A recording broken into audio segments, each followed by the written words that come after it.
And yes, sir, we promised you a great main event here tonight. Andre, the China WrestleMania! Hulkamania is running wild. My God, what the? It's not the world is watching. Are you ready? For the thousands in attendance and the millions watching around the world, ladies and gentlemen, let's get ready to rumble! The lace in your dress dangles my neck. How do I live? The dance of the bachelor, letting the water fall. The dance of the bachelor, seems so fitting for happily ever after. How can I ask for more? A lifetime of laughter at the expense of a death of a bachelor. I'm cutting my mind off. It feels like my heart is going to burst. Alone at a table for two, and I just wanna be served. And when you think of me, am I the best you ever had? Someone would drink with me, solid and all your side. I'm walking the road, watching the sky fall. The lace in your dress tangles my neck. How do I live? The dance of the bachelor, letting the water fall. The dance of the bachelor, seems so fitting for happily ever after. How can I ask for more? A lifetime of laughter at the expense of the death of a bachelor.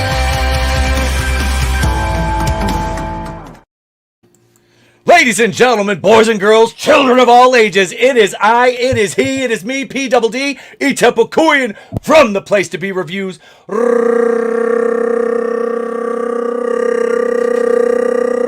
Right back here with all of yous, even the Orthodox Jews, L'chaim, and I'm joined by Batwoman this evening. Thank you. Good night. No, it is great to be here on Wednesday evening. Wednesday Night Live, the Place to Be Reviews. I'm joined by a wonderful panel. We have a wonderful chat already this evening, folks. Keely Chow, Chris Fisk. I almost said Chris Fist already. Not yet. Chris Fists later on. Judas Goat Barbecue, Parrot Head, Purveyor of Means. Drink your juice, E-Tep. Billy, drink your juice. Godzillionaire in the house. Let's see who else we got. Lovely Sherry Hale.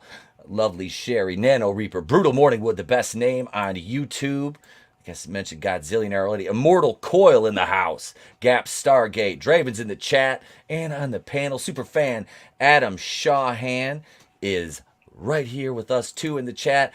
But before we go any further, ladies and gentlemen, let me introduce to you my co-host with the most, my brother, ladies and gentlemen, Mr. Tony ToneDef.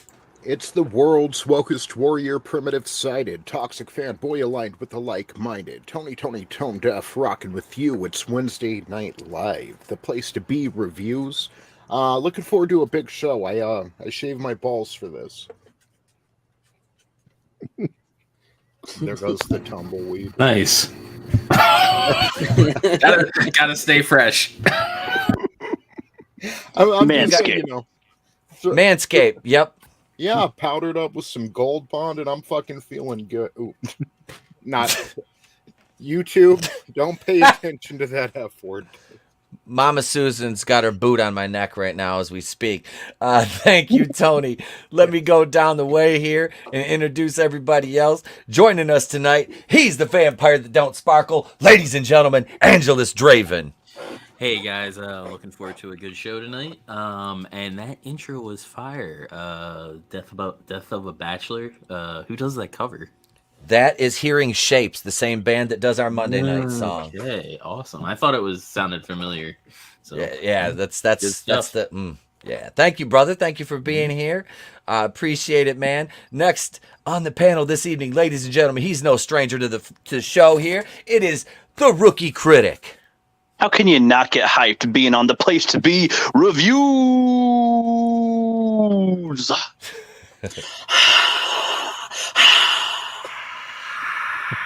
Thank you, brother. Appreciate you being here, Rook.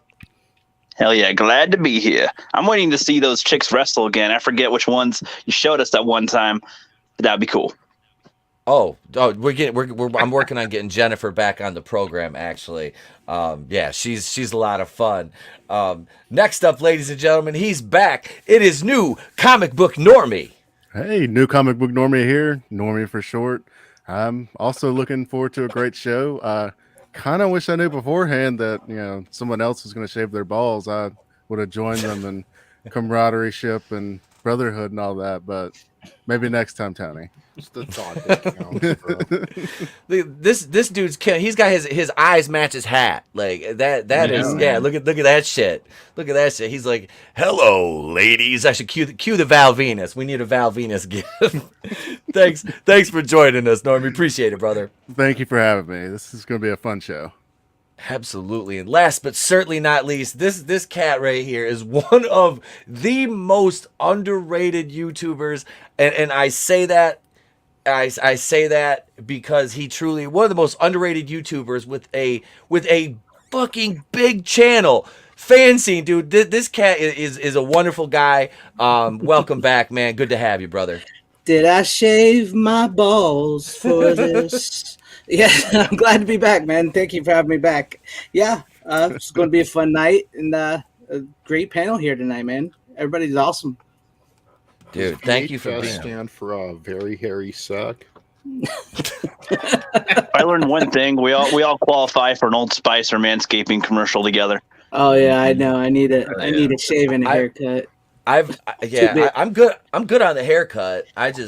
It needs to be lined up a little bit. I'm taking Miho to the barber shop tomorrow because he gets that hard part shaved in there and gets that like high and tight fade and just swoops him. He's a little OG. He's wearing I got him wearing Burberry cologne to school and shit. I'm like, motherfucker's 6. I'm like, I'm smooth. He's setting trends, man. Setting trends. Yep.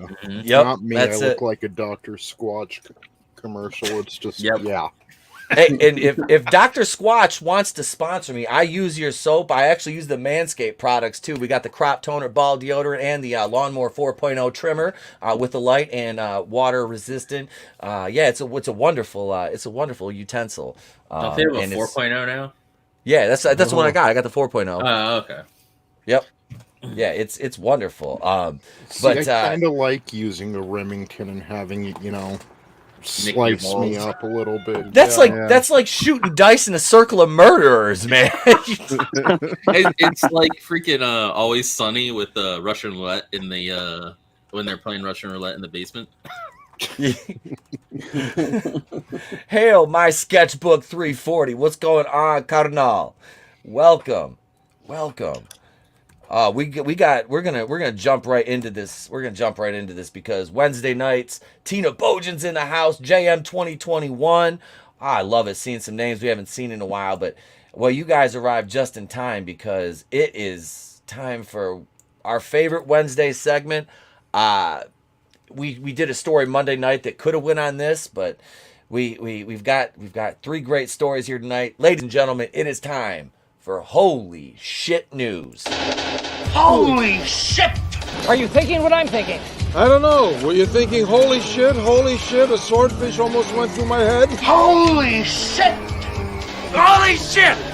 And all the assholes want us to shit all over everything. Holy shit!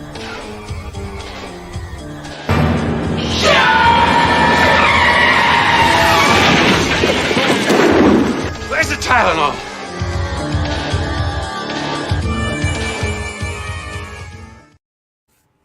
So here we are. We are on thesmokinggun.com. Road rage triggered by Provax sticker. Now, there's a lot of things that can trigger road rage. I've never been triggered, by a sticker before, though.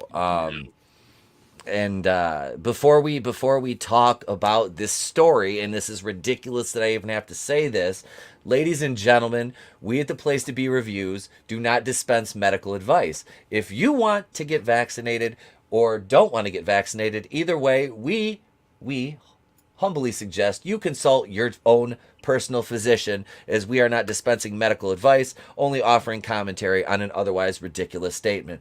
Now that I'm completely demonetized for this stream because of that statement alone, let's proceed.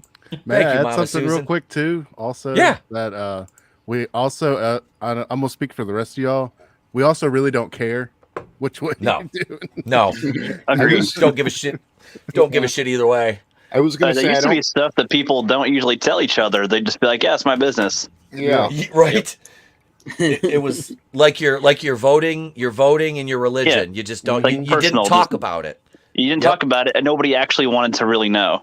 Now it's a That's- personality trait, guys. Yeah. It's Yep. on dating profiles. There are Ugh. vaxies. There are vaxies. They're ones that get vaccinated. Dude, And if Well, you're I love not, that you're you're- just a demon. I love too. That- If you don't approve of one, then you're totally anti. yes. That's Yes. my favorite. It's utterly ridiculous, and that's the problem with the Twitter generation, is that's the immediate outrage. So cops, irate New Mexico woman pulled a gun on a fellow motorist. March 2nd. So this was today, ladies and gentlemen. We got a fresh one here, hot off the presses. Wow. Something doesn't smell right about this, though. It's probably a little slanted, but yeah, let's hear the details. I mean, this is today, so this technically makes this a hot topic, Tony. So I get to play this one.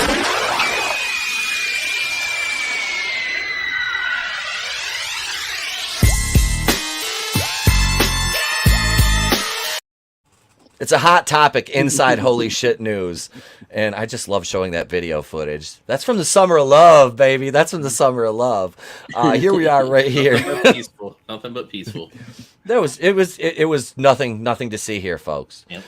A New Mexico woman became so incensed by a pro-vaccination bumper sticker on another motorist car, she threw a water bottle at the vehicle before pulling a gun on the driver, investigators allege. According to police, well, I mean, her forehead just says this is. I'm going to yell at you for something. According to police, her forehead's so big you can see what she's thinking. It's Neil Patrick Harris.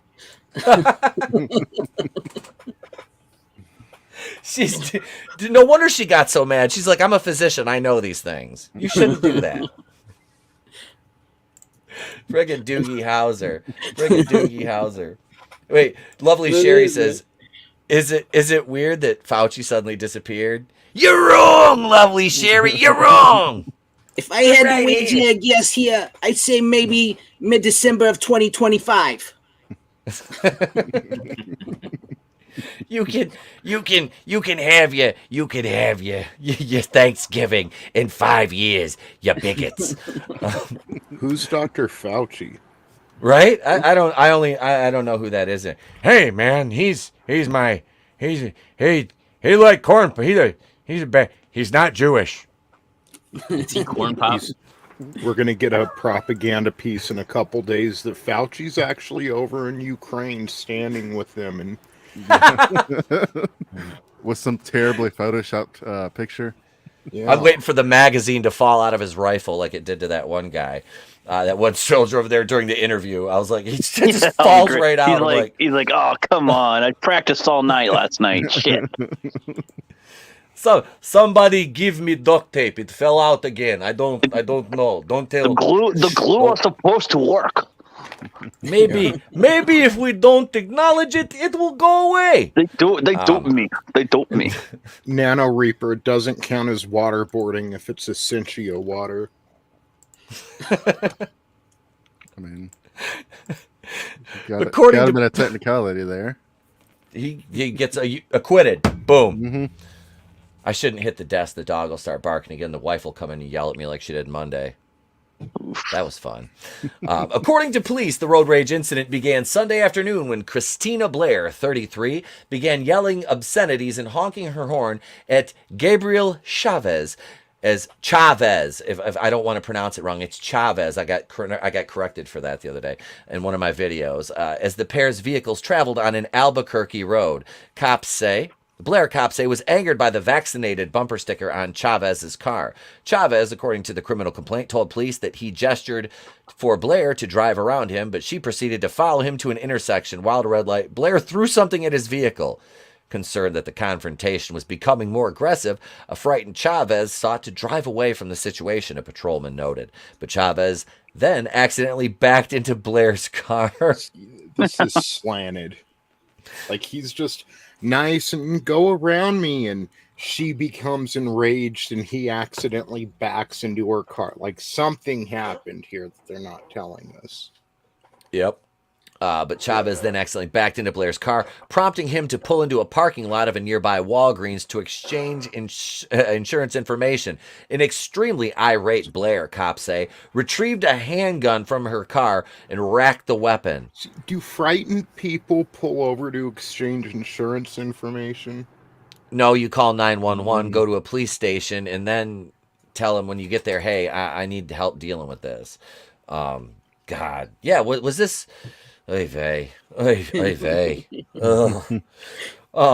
When an extremely irate Blair retrieved a handgun, racked the weapon, a video provided by Chavez, to police showed Blair reach into her vehicle, produce the weapon, the complaint charges. An investigator added that Blair, who was standing 6 feet from Chavez, appeared to run the slide and make the gun ready for live fire. When Blair produced the weapon, Chavez called 911 in fear she was going to shoot him. Since Chavez's video recorded Blair's license plate number, officers were able to track her to an Albuquerque residence. I knew I should have made that left turn at Albuquerque. After being read her rights, right there.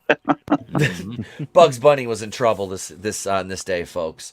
Blair reportedly said she honked her horn at Chavez after spotting his vaccinated bumper sticker and later threw an empty water bottle at his auto.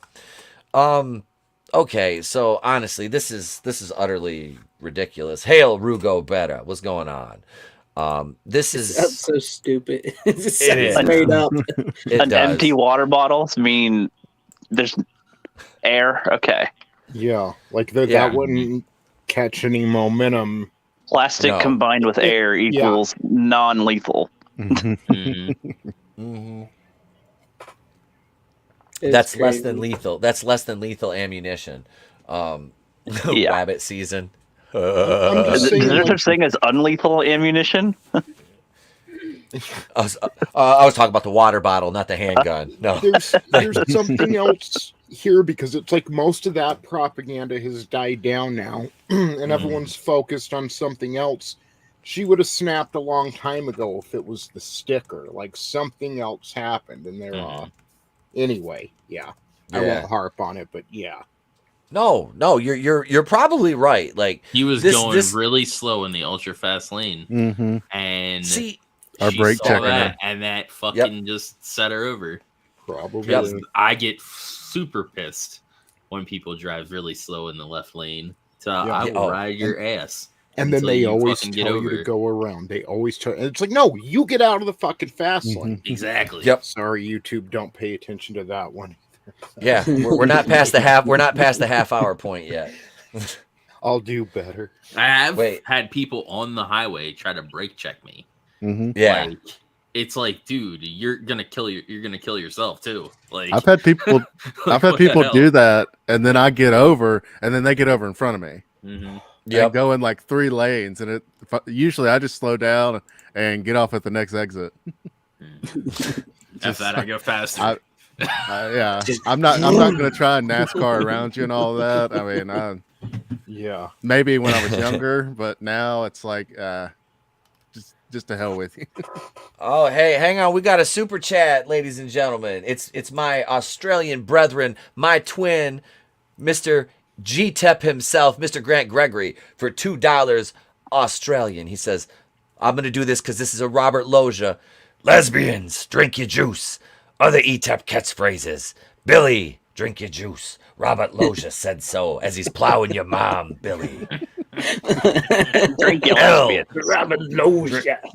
L for look, it's Robert Loggia. O for oh my God, it's Robert Loggia. Mr. Grant Gregory, thank you very much for that $2 Australian super chat, sir. Here is your super chat clip. Let's go with a little bit of my favorite since fanzine's here. A Tom Atkins appreciation. Tom Atkins, you got my heart.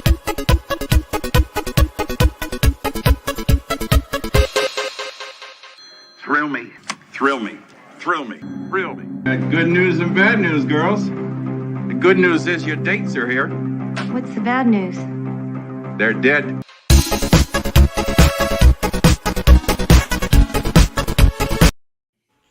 They're Dead. I love that freaking movie. That movie is awesome. Night of the Creeps, baby. Yep. Tom Atkins is a man. That dude, he could still bed your mom and your sister today. Yep. He still has the mustache. That's what it Yeah, he is. does. He's still got that freaking mustache. Speaking of which, you ever hear about the lesbians lost at the fish market? Mm-mm. Was it? They couldn't find each other. They were blind too. That was like this blind man walking down the street with a stick, right? He walked past the fish market. He took a deep breath. Whoo! Good morning, ladies. There we go. A little Colt 45 and 2 zigzags. Baby, that's all we need. That's bad. But That's so an yeah. awesome movie, by the way. Oh God, dude, Night of the Creeps is amazing. I have that on VHS still. Oh, you lucky bastard!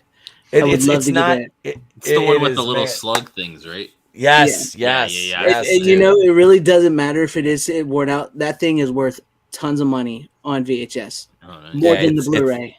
It's at my mom's house with all my video. I have a couple hundred videotapes.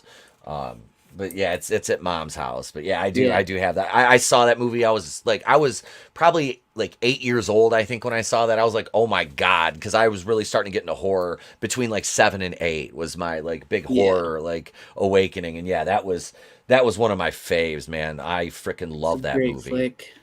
Yep, I was like, I need just a cool. I'm like, I want a Tom Atkins. I was like, oh my God, Thrill Me. I'm like, from Night of the Yes. Creeps. I'm like, that would, yeah, yep.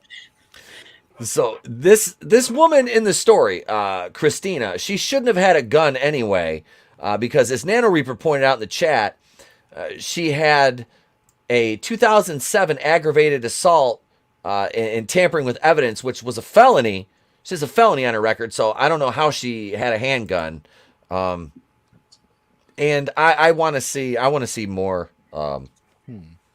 context to this case. But so there's story number one. Miss Christina Blair and her forehead, which I don't know. I kind of want to see the rest of Ma now. I don't know, because like, I don't know.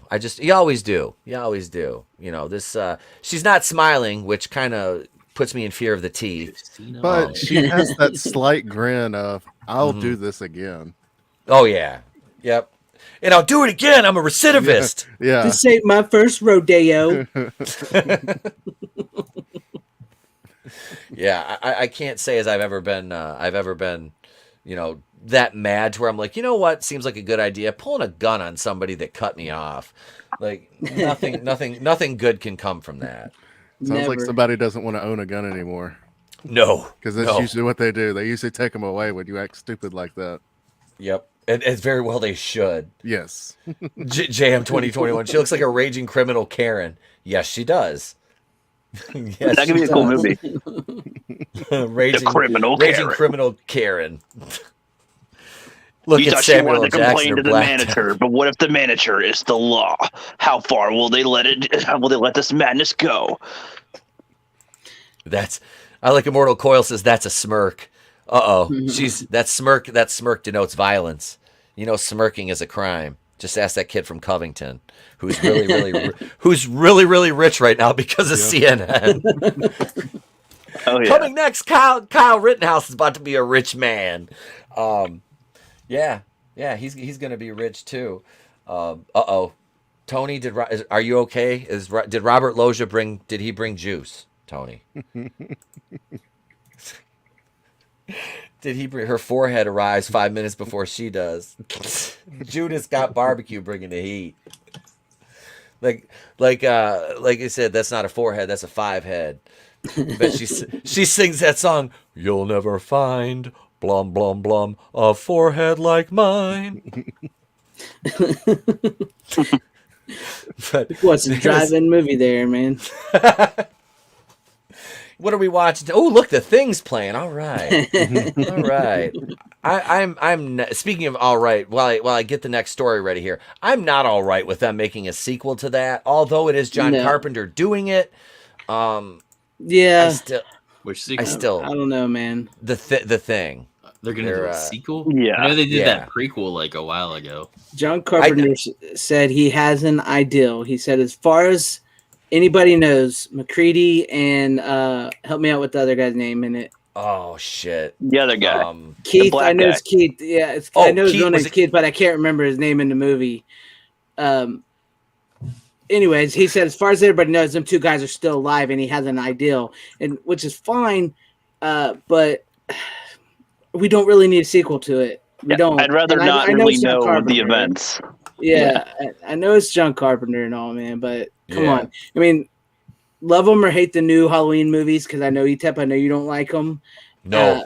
I will say that as far as I'm concerned, I like the new they're ones. bad movies, but they're fun watches. They're like bad fun movies, you know what I mean? Mm-hmm. Carpenter puts a seal of approval on them. That's sort of probably what they would do with The Thing. Is like he would just say, "Yeah, I like that idea. You direct it and you write it, and I'll collect the check." So, yeah. The new Halloween movies, man. Like the one thing I will say good about Kills was the flashback sequences were freaking. They were amazing. They did those. They look good. I didn't like the movies overall. But I know Fanzine, you got to take out. Go ahead. You got your show starting in a few minutes, right? Right. Here, I'll go ahead and put you on solo. Go ahead, bro. Yeah. I'm doing the physical media show at 9:30 with Tom from Midnight's Edge and Runner. If you guys want to come over there after ETAPS or check the replay, do that. Don't leave ETAPS. Watch ETAPS. But just let you know where I'm headed. And I appreciate you having me on here, ETAP, in the kind words. Oh, brother, absolutely. And I said I don't understand how you're not at like 20,000 subscribers, and I mean that. I'm not just saying that because you're here. Because no, seriously, brother, you make wonderful content. You're one of the most just even keeled with no stand. You know what I mean? You don't. I could get political and everything and stuff, but it's just not me. Exactly, and that's what I love about your content, because it's just pure entertainment, and you can get commentary for either side anywhere. Fanzine puts out wonderful content, so make sure you're checking him out. You're welcome. So it's fun, like knowing people like you guys and stuff. I can come onto the shows and I can slip out some of because I have my own political beliefs and my own beliefs, but like we mentioned earlier, I don't need to spread it around. I don't need to tell you what it is, and that's just me. And hey, I'm just fun. I'm having fun doing what I do. If I get 5 views, I get 5 views. I get 1,000 views, I get 1,000 views. I'm just making what I like, and if you like it, that's awesome. So. You're the kind where if I had a broken DVD, I'd bring it to you asking for help. Like, can you save this DVD? And it's like, yeah, I know how to do it. I have the techniques. I'm the old way. I'm the Miyagi of physical media, like that kind of sense. I try. Before Fanzine goes, can we, since he's into the whole retro thing, can we maybe show him our little OJ Nicole theory? Yeah. Hang on. Let me pull this up. It's how it went down. Is it on this one? Hang on. Here, we're gonna go over. We're gonna do this. We're gonna switch brands really quick. Oh my God! Look, we're on Monday Night Going in Raw now. Where the hell's the OJ gift?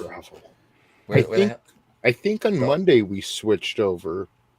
Did we? Play it. Yeah. All right. Oh, son of a bitch! I'll do my Jim Ross. Hang on, it's on here somewhere. He could be broken in half. There it is. There it is right there. Hang on. Let me clear it. Okay, you cleared the comment. All right, let me get it.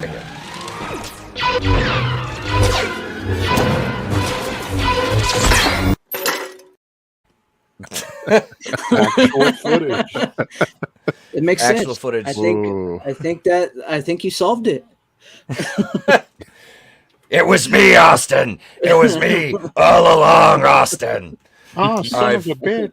Ah, son of a bitch. All right, Fanzine. Take it easy, brother. You guys have a good night. Appreciate it, man. All right, See you, man. Peace. Bro. All right, yeah, and this, ladies and gentlemen, if you hadn't noticed, this is kind of Fandom Collective night tonight. The only people we're missing Flip and Fallon, and big shout out to Penny behind the scenes, and Daniela.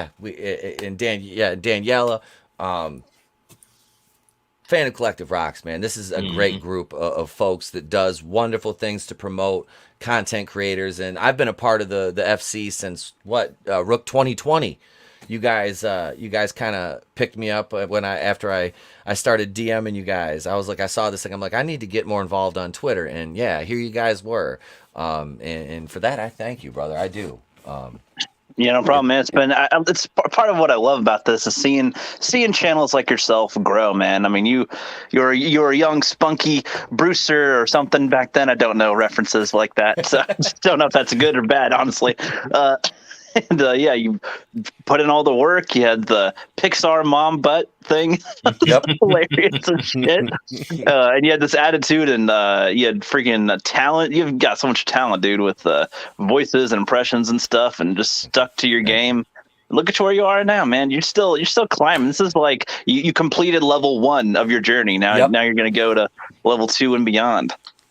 Oh man, thank you, brother. Thank you. It's the Pixar moms video. I wish I could monetize that because it's at 52,000 views. And if I never have another video hit that big, I'm fine with it, because if you search Pixar moms on YouTube, mine comes up in the top 3 every time. So I can rest easy knowing that forever Pixar moms and dump truck asses will be linked to me. So absolutely. I wish that more of the Batwoman stuff would get to you too, man. Like a lot of other people are the main ones for Batwoman, but yours should be up in the top 5. It should be. And I will say this. I will pat myself on the back like Barry Horowitz. Right there for that. There's a wrestling reference for. Yeah, don't act like you don't know who Barry Horowitz is. The most famous Jewish jobber of all time. He'll kvetch about his poor record. No, he won't. He'll just go out and do the job. Pin me, pay me. I put more production time into my Batwoman reviews, I think, than anybody else on YouTube. The one last week that's only at 164 views. I put 22 hours into that. Into that video. I bleed for my subscribers, man. I do. Tonight's the season finale. I'll be producing that video. It'll be out by Friday, and then next week I'll have a best of season 3. So I'll have a best of clip video from the Batwoman video next week. But let me acknowledge the chat real quick before we get back into it. Nefarious is in the house. It's the place to be. What you up to? We're talking some holy shit news right now. We'll get back into this in a minute. JM 2021 says, damn, nobody should go to that hostile level over someone being gay. That's crazy as hell. Yeah, absolutely. 24 Eyes, Outcast Owls Live. I'll be over there tomorrow night at a little bit after 9 p.m. Eastern, talking some wrestling. So yeah, and actually speaking of wrestling, I'm going down to Cincinnati in April. On April 9th, I'll be at APW down there. I'm not working. I'm going to get in the ring a little bit, bump around. I'm about to start lifting again, getting back into shape. So never say never. Never say never for a Pete Daddy Dollar appearance in the ring again. JM21 says Hellfire and Brimstone. Keely Chow is up in here. So hope the CW cuts the lesbian out of itself by canceling Batwoman. No, don't cancel Batwoman. Don't cancel Batwoman. I need that. Hail Wookiee supremacy. What's going on? So yeah, back to this. Man threatened to cut the gay out of his brother. Of course, this happened in Florida. Floridian busted on assault, kidnapping Rams. Oh, it was either that or a Jenny Jones episode. Again, that sounds like the plot of a movie. I'm going to cut the gay out of you. We tried praying it away. Now we got to cut. You go. Who was Van Helsing? You thought he was hunting vampires and werewolves? No, he was hunting the gay out of everybody. Or something. This fella looks like he'll try to cut the gay out of somebody. Mm-hmm. Oh, you sweet he son looks like he looks like I can't control it. I'm sorry, I can't control trying to do this. I wasn't gonna hurt him. I was just gonna cut the gay out of him. Damn. Yeah, I was trying to save him. Trying Wasn't to my help him, fault. Yeah. I was helping him. I was helping him. He needed to get on my level. I was gonna help him get rid of that pesky gay. I told him to that's the take his thing. pants down and let me take the gay out of him. Hey, look. If How you want to does act like one cut the gay out? It's gonna hurt a little to take the gay out, but you'll like me afterward. You're welcome. he has the he has the expression. What the hell? Where'd that comment go? It just disappeared. All I see is a laughing face. Did the chat jump on me? Probably. Jesus, it jumped on me. Son of a bitch. Here it is, Glinzer. Glinzer Hale. He says has the expression of the Lord of the Rings fans watching the Amazon series. Wow. The Butcher's Son. Hale Scrambles, the Death Dealer. Hale, what's up, Scrambles? Godzillionaire. Robert Loggia told me to cut him. Immortal Coil, he had a gayectomy. Let's see, Wookiee Supremacy might be a religious thing by the look of him. Just saying, yeah. He kind of looks like one of the dudes from the Septum in the High Sparrows boys in what is that? Game of Thrones. Oh, Tony, floppy wiener. That's so good.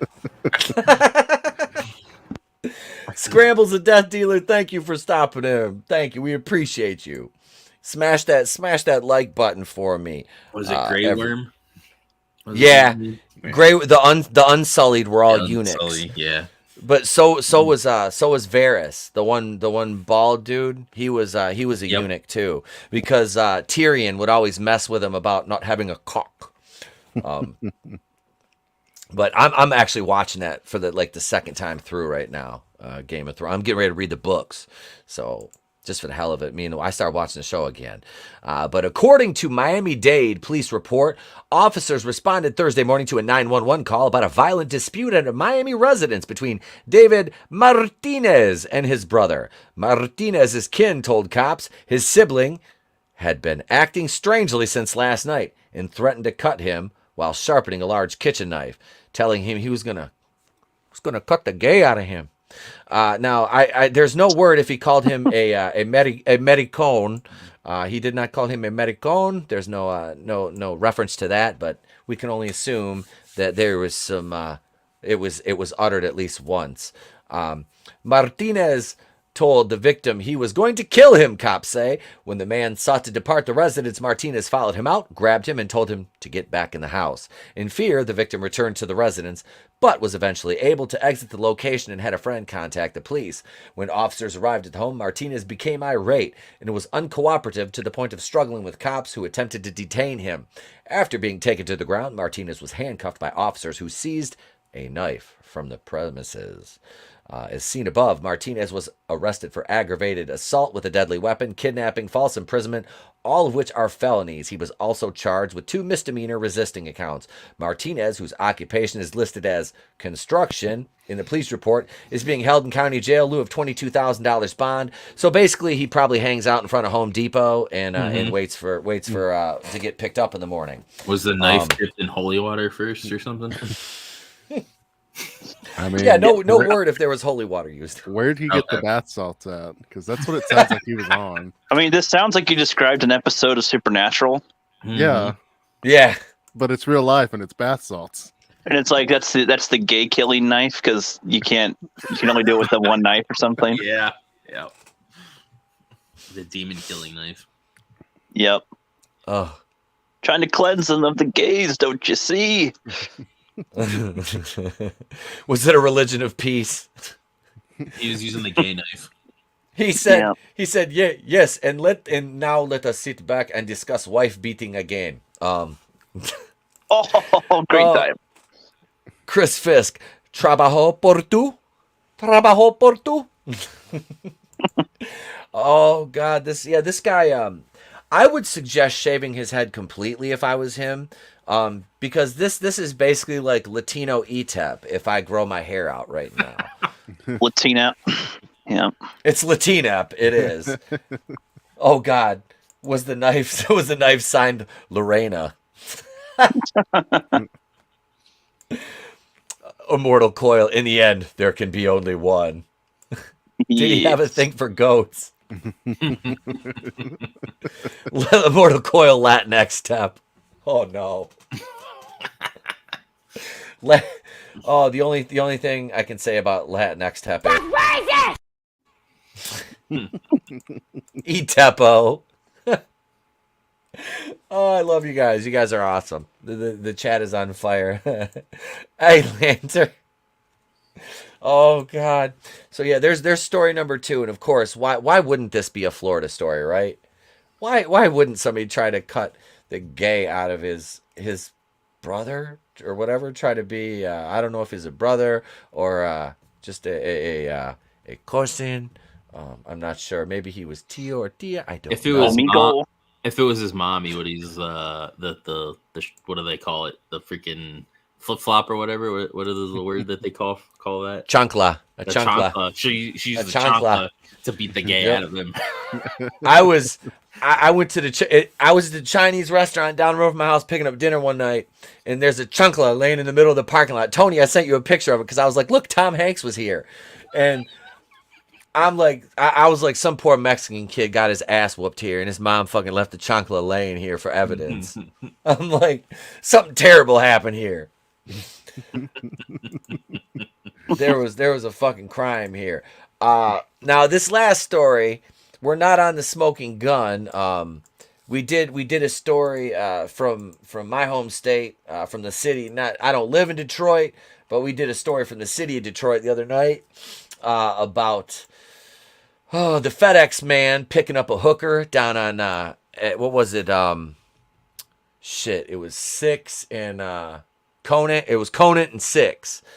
Down in Detroit, where Salon ransacked in burglary on Detroit's west side. Suspects also used the bathroom and stole a plunger after making a mess. Oh no!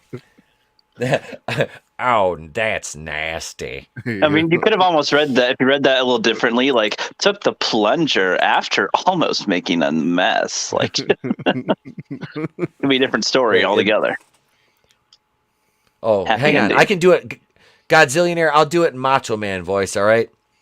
Hang on. Let me take a sip of water for the working man. All right. I'm gonna cut the gay out of you, brother. Oh, yeah. You'll step into the madness when I take the gay. I'm gonna take it. I'm gonna dig deep right in. You cut the gay right out of you. Oh, yeah. There's the Macho Man. Brilliant. The Savage is better than the Savage is better than I actually did a Vinny had Chris Fisk cut my audio of my Macho Man plug for Shadow of the Kraken, and he uses that in a video now. Yeah, so Nano says because the smoking gun does not cover Afghanistan, that's why. Yeah, Detroit is basically Afghanistan. A burglary in Detroit, that's news. Well, this is why it's news. The owner of Amore Natural Way Hair Salon said thieves broke into her hair salon on Detroit's west side Tuesday night. Amore leak. Tony, does this sound like some of the names we were talking about the other night? Like, what was her name? Darnisha, living life like it's golden. Darnisha Ivy. Darnisha Ivy. Oh, we had some names the other night. We had the Smith family. They've been in Detroit since the 18th century. The Smith family, very prominent in Detroit. We had Dijon Mustard Smith, Thomas Smith. We had Deputy Jones from the Wayne County Sheriff's Department. It was a whole bunch of celebrities from Detroit. Kim Chambers, former city councilwoman, even weighed in and said everybody needs to mind your business. But yeah, there was a lot of intelligent dialogue that came from that discussion on the Fox 2 Facebook page, which I screenshotted over 50 comments. So here we go. I was coming to meet the painter to finish the sign on my salon, Leak said.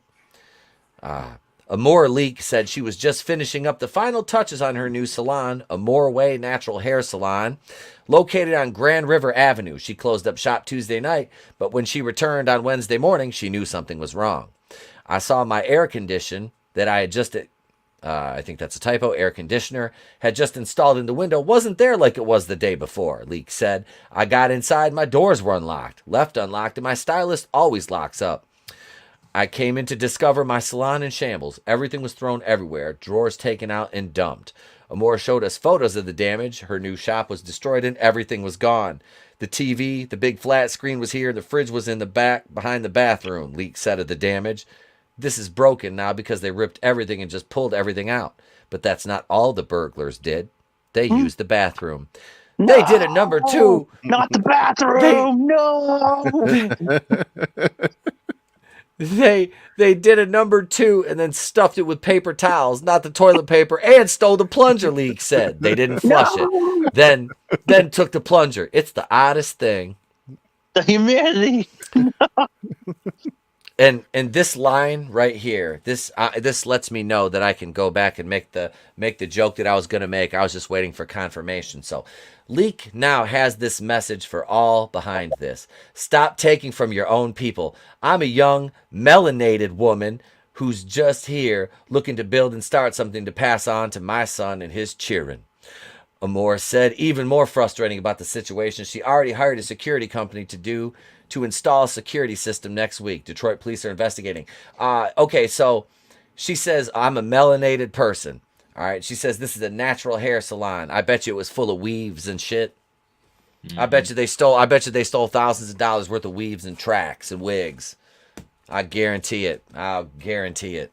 It's on Grand River, and she said she's melanated. Look, I'm not being stereotypical, but I know Detroit, and yeah, I'm just saying. There's hair salons down there. There's Weaves R Us down there. I'm not even fucking joking. Y'all know what I'm talking about. There's just, you got weave stores when you get south of 8 Mile. I've seen them. I seen it. So this is kind of, somebody took a shit in her bathroom. It was, and then they had the fucking audacity to steal the plunger. Mm-hmm. Well, the first they used the paper towels, which are very well known that they're not going to flush. No. And it's probably some like small, crappy toilet anyway. Oh, Because yeah. it's in one of those small salons, and that's usually what they'll have. Mm-hmm. Yeah, that's, God, yeah. Putting paper towel in, I was a janitor at my kid's school last year while they waited to hire a new one. And I'll be damned if one of them kindergartners didn't do that shit. Put paper towels on top. I'm like, you little bastard. I'm like, that was that was the unfortunate part of the job. But yeah, I teach now. I'm not a custodian anymore, so I don't have to deal with all that shit. I'm like, do whatever you want, kids. Mr. Pete doesn't care. There's also curl up and die. I love it. Chris Fist, so many Darnishas living life to the fullest need to get their hair did. Oh, if you want more context for that, go back and watch the Monday night show. Watch literally, you can just listen to the first 45 minutes of that, and be amazed at the fact that I got that stream remonetized after YouTube said it wasn't ad suitable. I got it remonetized within 24 hours. So yeah, that proves that we can actually, because Tony, back me up here. If there was a line Monday night, we were definitely walking, tightroping it. I mean, we mocked their Lord and Savior from the very beginning. Yep. Oh God, Chris Fisk. All right, I'll do it. Hang on a second. And this is how it all started. This is how it all started. Let me switch my icon here. And Chris asked me to do this. He said, "Hey, can you do this line in Cleveland's voice?" And I said, I Pete. asked you.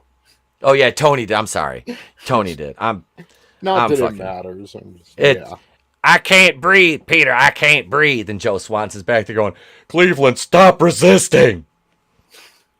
I can't breathe, Peter. I can't. And then George Floyd showed up and the whole party went to shit. But let me. Chris is the one that breathed life into that because he was laughing so fucking hard at that. That was that made the entire situation that much funnier. It was it was just timed perfectly too. It just, that whole, like, the first hour of Monday night, like, the whole stream was fire, but that first hour was like, it was like if there was podcasts around in the 90s, that's basically how it would have sounded. Except we probably would have went even further then, honestly. But yeah, we had fun. Rugo Bet is tapping out. Thank you for joining us, Rugo. Make sure you slap that like button for us. And thank you for joining us. Take care. Chris's second grade teacher, had she heard his reaction to you doing that, she would have been, or he would have been disappointed in him. They would have been like, this is what you grew up to find funny, Chris? This is the sum total of it at this point in your life. This is what you're laughing at? A guy making fun of St. Floyd of fentanyl? It's me, baby! George Floyd, I'm here! Good, we're past 30 minutes. From straight A's to straight fucked up. What happened to you, Mr. Fitz?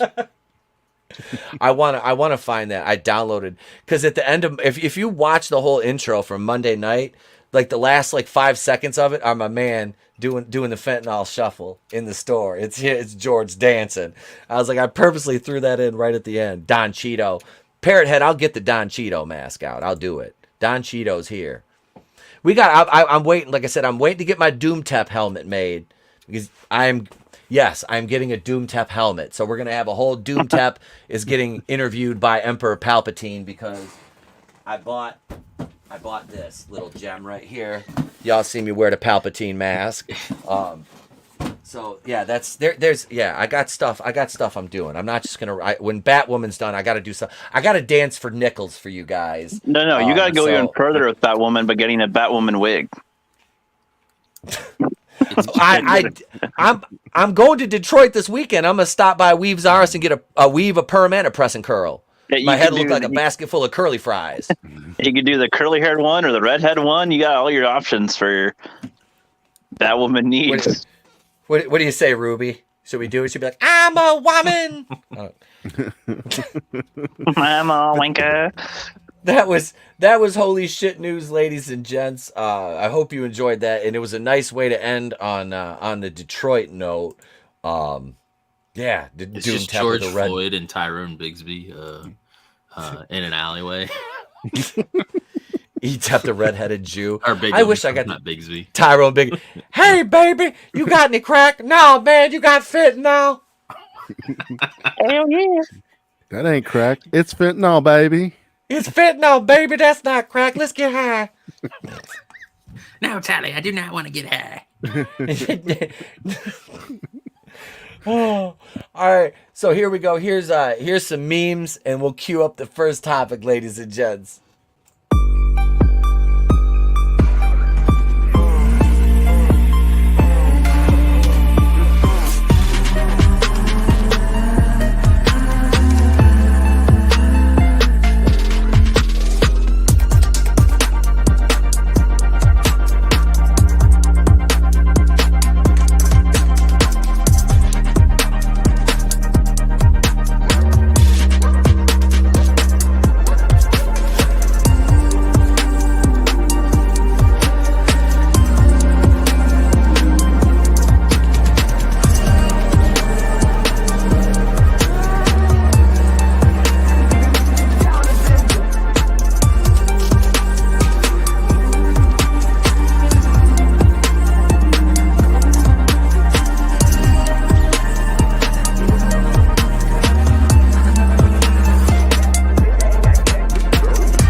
There's some of Tony's memes, so thank you, Tony, for putting that one together. I kept thinking like when would it come up, and I'm like, that's been the best one, and it just got better and better. And then that last one, whew. There's a lot of real estate between her eyes. Hey, let me acknowledge the chat real quick. Hail Maria with T and Telly. Welcome, Miss. Welcome. Good to see you. I used to stream with Maria over on Orville Nation's channel when we did the Orville reviews, which I sorely miss, and I'm still anticipating season 3, which got pushed back to, I think it was like June.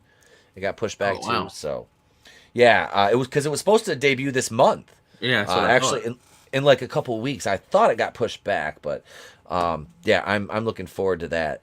So who's going to see the Batman this week? I'm gonna see it tomorrow. You're going to you're going tomorrow. Tony, are you going to see it? I am. I just don't know when. I'm hoping this weekend, but if not this weekend, soon. Okay. Normie, are you checking this one out? I definitely will watch it. I don't know if I'll see it in theaters or not. Yeah, because when we go, it's got to take all 3 of us. So, and I don't know if my 13-year-old daughter will be able to see it.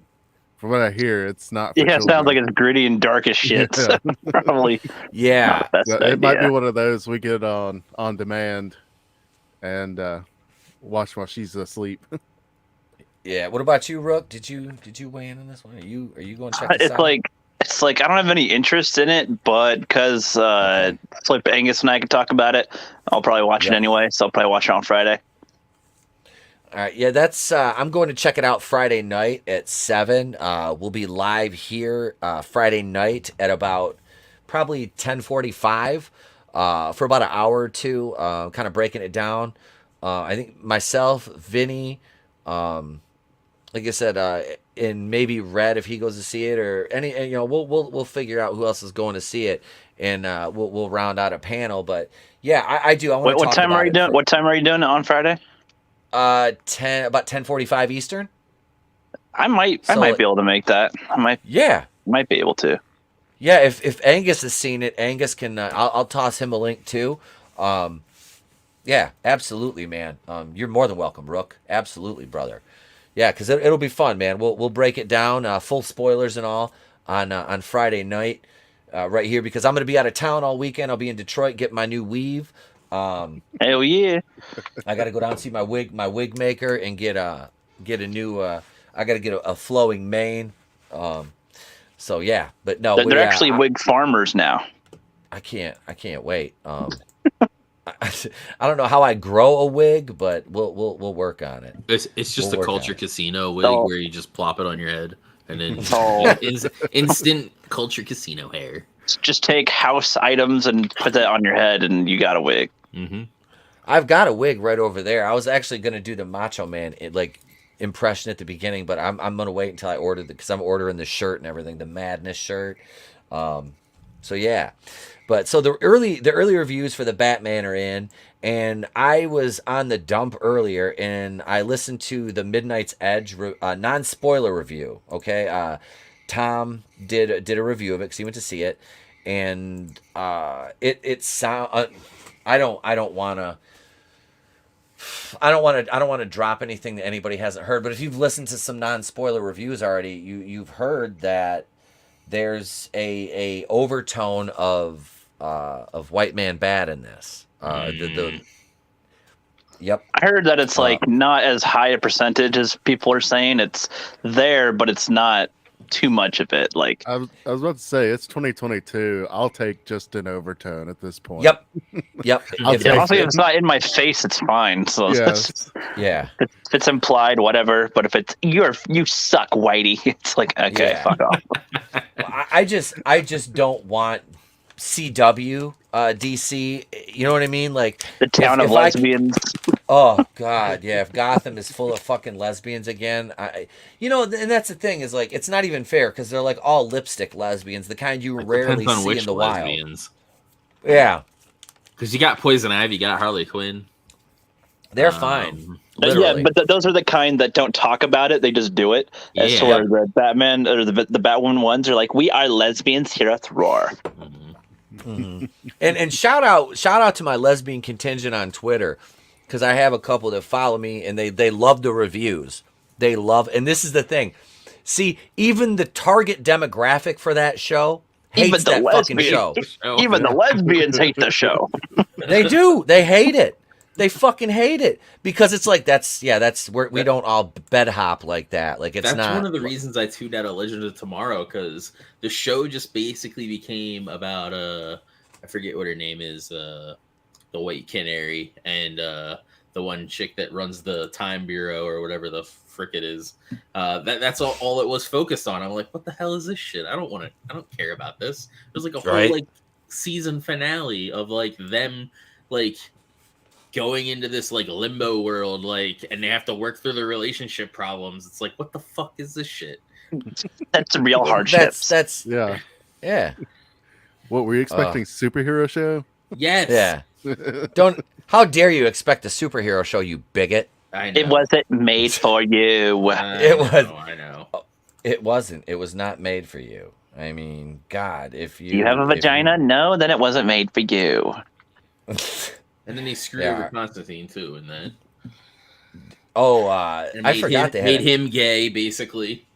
Hey, wait, did somebody say it wasn't made for him? You one ugly motherfucker. It wasn't made for him. It wasn't made for him.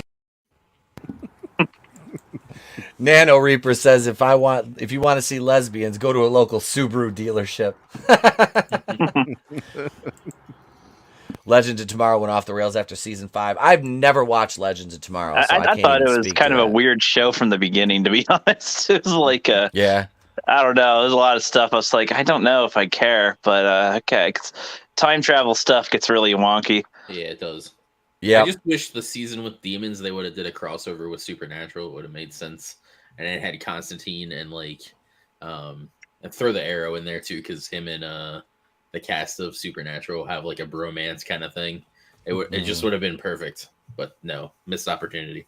I really wish with the whole Arrowverse that they would just stop their shows after like 4 seasons, and then they could be in other shows if they want, like the characters. Yep. But just end your own show because there's too fucking many. Yep. They renewed the Flash through like season 9 already. It's like oh my Jesus, god, what else can they do? Run more? Jesus Christ! Reverse Flash for the 5th time. Does he lose his legs in the end or something, and then he's got to be crippled? Flash. I was on my way out the season where he fights the Thinker, where it's a guy who's just really smart. Yep. And it's like, what the frick? What a foil to a speed fight. Yeah, what a foil to a fast guy. I can think faster than you. Sense. I'm smart. Haha. That would have been a good like first season villain. Like a guy that's smart because it sounds like sounds like a joke villain that's like, oh, he's gonna be the big bad, but he beats him in an episode. Oh, I guess that's done. Yep. Okay. Yeah. Well, let's move on. You know, it's like, hey, he was around for one whole episode. So Vanity Fair. Vanity Fair's Richard Lawson believes director Matt Reeves has drawn inspiration from David Fincher in movies like Seven for the Batman, a comparison which has been made in several reviews. Lawson notes that gone are the days of Nolan's globe-trotting Batman. Instead, we see a more small-time and local Batman, which is a refreshing approach. I don't know how big a Christopher Nolan Batman fans are you guys, though? You know? I like the Bale Batman. Yeah, I like them. Now, the third movie was weaker, but the first 2 movies I can, like, turn on anytime and watch them. Not gonna lie, the first one I saw in theaters and fell asleep. Yeah. I saw The Dark Origin. Knight. The Dark Knight's great. Yeah. And then after that, I didn't really care as much. I don't think I've seen the third one all the way through. I've seen the TV version, but not the actual like DVD one. You're not missing much. My least favorite part of The Dark Knight is when he, like, goes to China instead. It just feels weird. Mm-hmm. Yeah. Just watch the college humor versions of the last one. Holy shit, dude. The Batman can't stop thinking about sex. Yes, and he's dude, like, you just stabbed me. When I worked for Chrysler, we used to use that as orientation for new salespeople. It'd be like we'd sit down at one of the salespeople, like the experienced salesman's desk, like, hey, you got to watch this video with us. Come here. And you got to watch Batman Can't Stop Thinking About Sex. Oh, yeah, that was funny. I stabbed you. I stabbed you first with my dick. Do you feel in charge, Mr. Batman? Look, your face is all wet, like mine was at the beginning and yours was at the end. First you rise and then you fall. Hey, he's got her panties. He's like, hey, guy who talks to a crab, smell these. Oh God, that's disgusting. Get those away from me. I've seen that fucking video so many times. Oh my God. Wait, let's see. Nano Reaper says, if anti-white undertones, I'm going to say hard pass because I won't give an inch into CTR bullshit. Yeah, I understand. Godzillionaire says Flash versus heterosexuality. Small time and local Batman. Are they just blatantly trying to copy Spider-Man? It kind of sounds like that. This was predicted to hit between 130 and 170 million this weekend. What do you guys, Tony? What do you think the chances of that happening? I'll start with you, and we'll go down the panel. You said like 130 million. Up from 130 to 170 was the range on Box Office Pro 2 days ago. I think it's gonna have a pretty strong opening because the trailers for this make it look great. But people are ready for good movies again, and not. I don't know, like the Matrix reboot that just didn't look very good. It was trash. Yeah, like I haven't watched it. We saw how people came out for Spider-Man. Yep. Yeah, that was Tobey Maguire and everything, but this looks like a movie worth seeing in the theaters. Whether it is or not, that remains to be seen, but it looks good.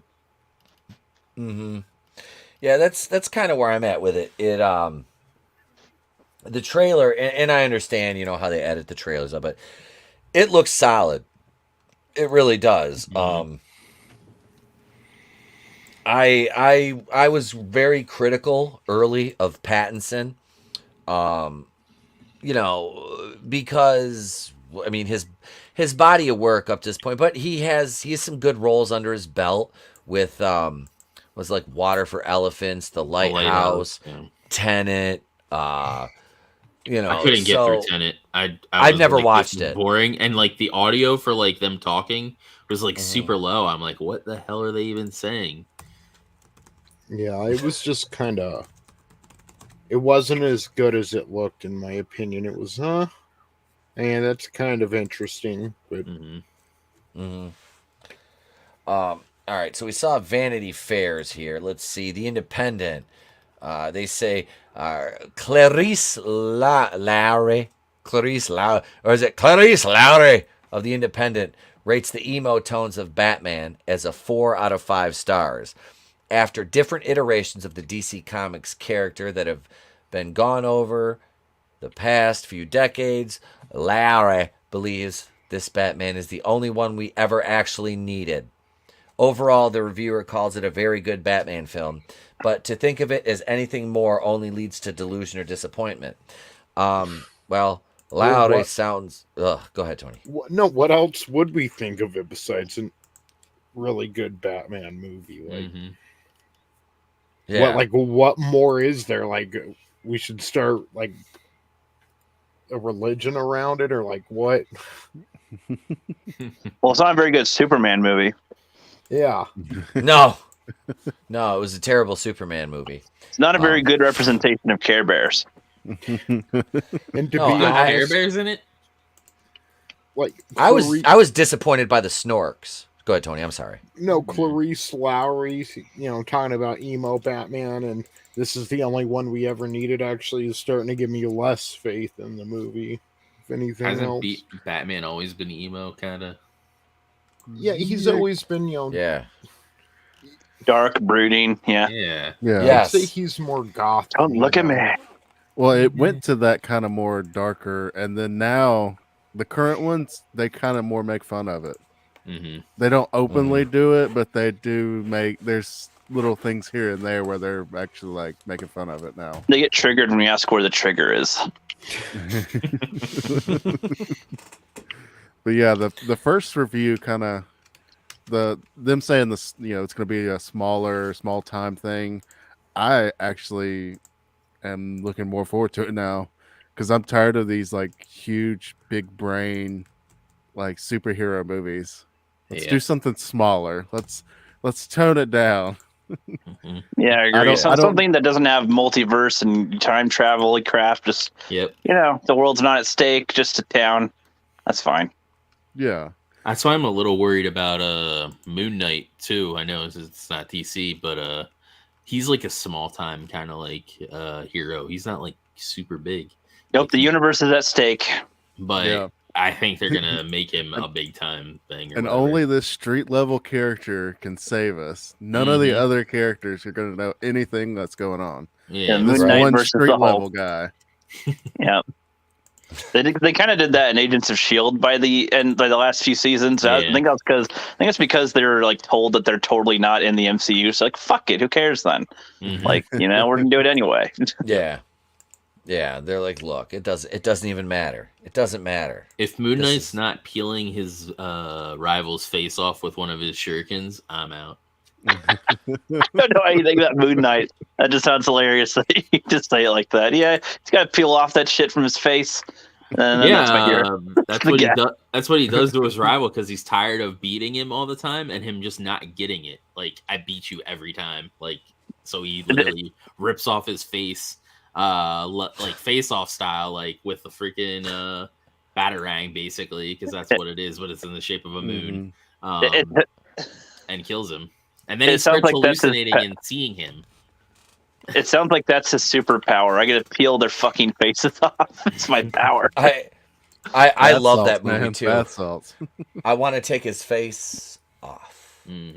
I fucking love that. And all I could think of when I heard Clarice Lowry was this GIF I made out of the Uncharted movie just for Vassy the other day when she came on to review Texas Chainsaw Massacre. If you haven't watched a review of the Netflix Texas Chainsaw Massacre yet with Vassy and I, go watch the stream. But this is what the Clarice Lowry just made me think of this Scottish GIF I made for Vassy. I shouldn't have come out to play with a big boys ween because you're about to get a proper Scottish welcome. What?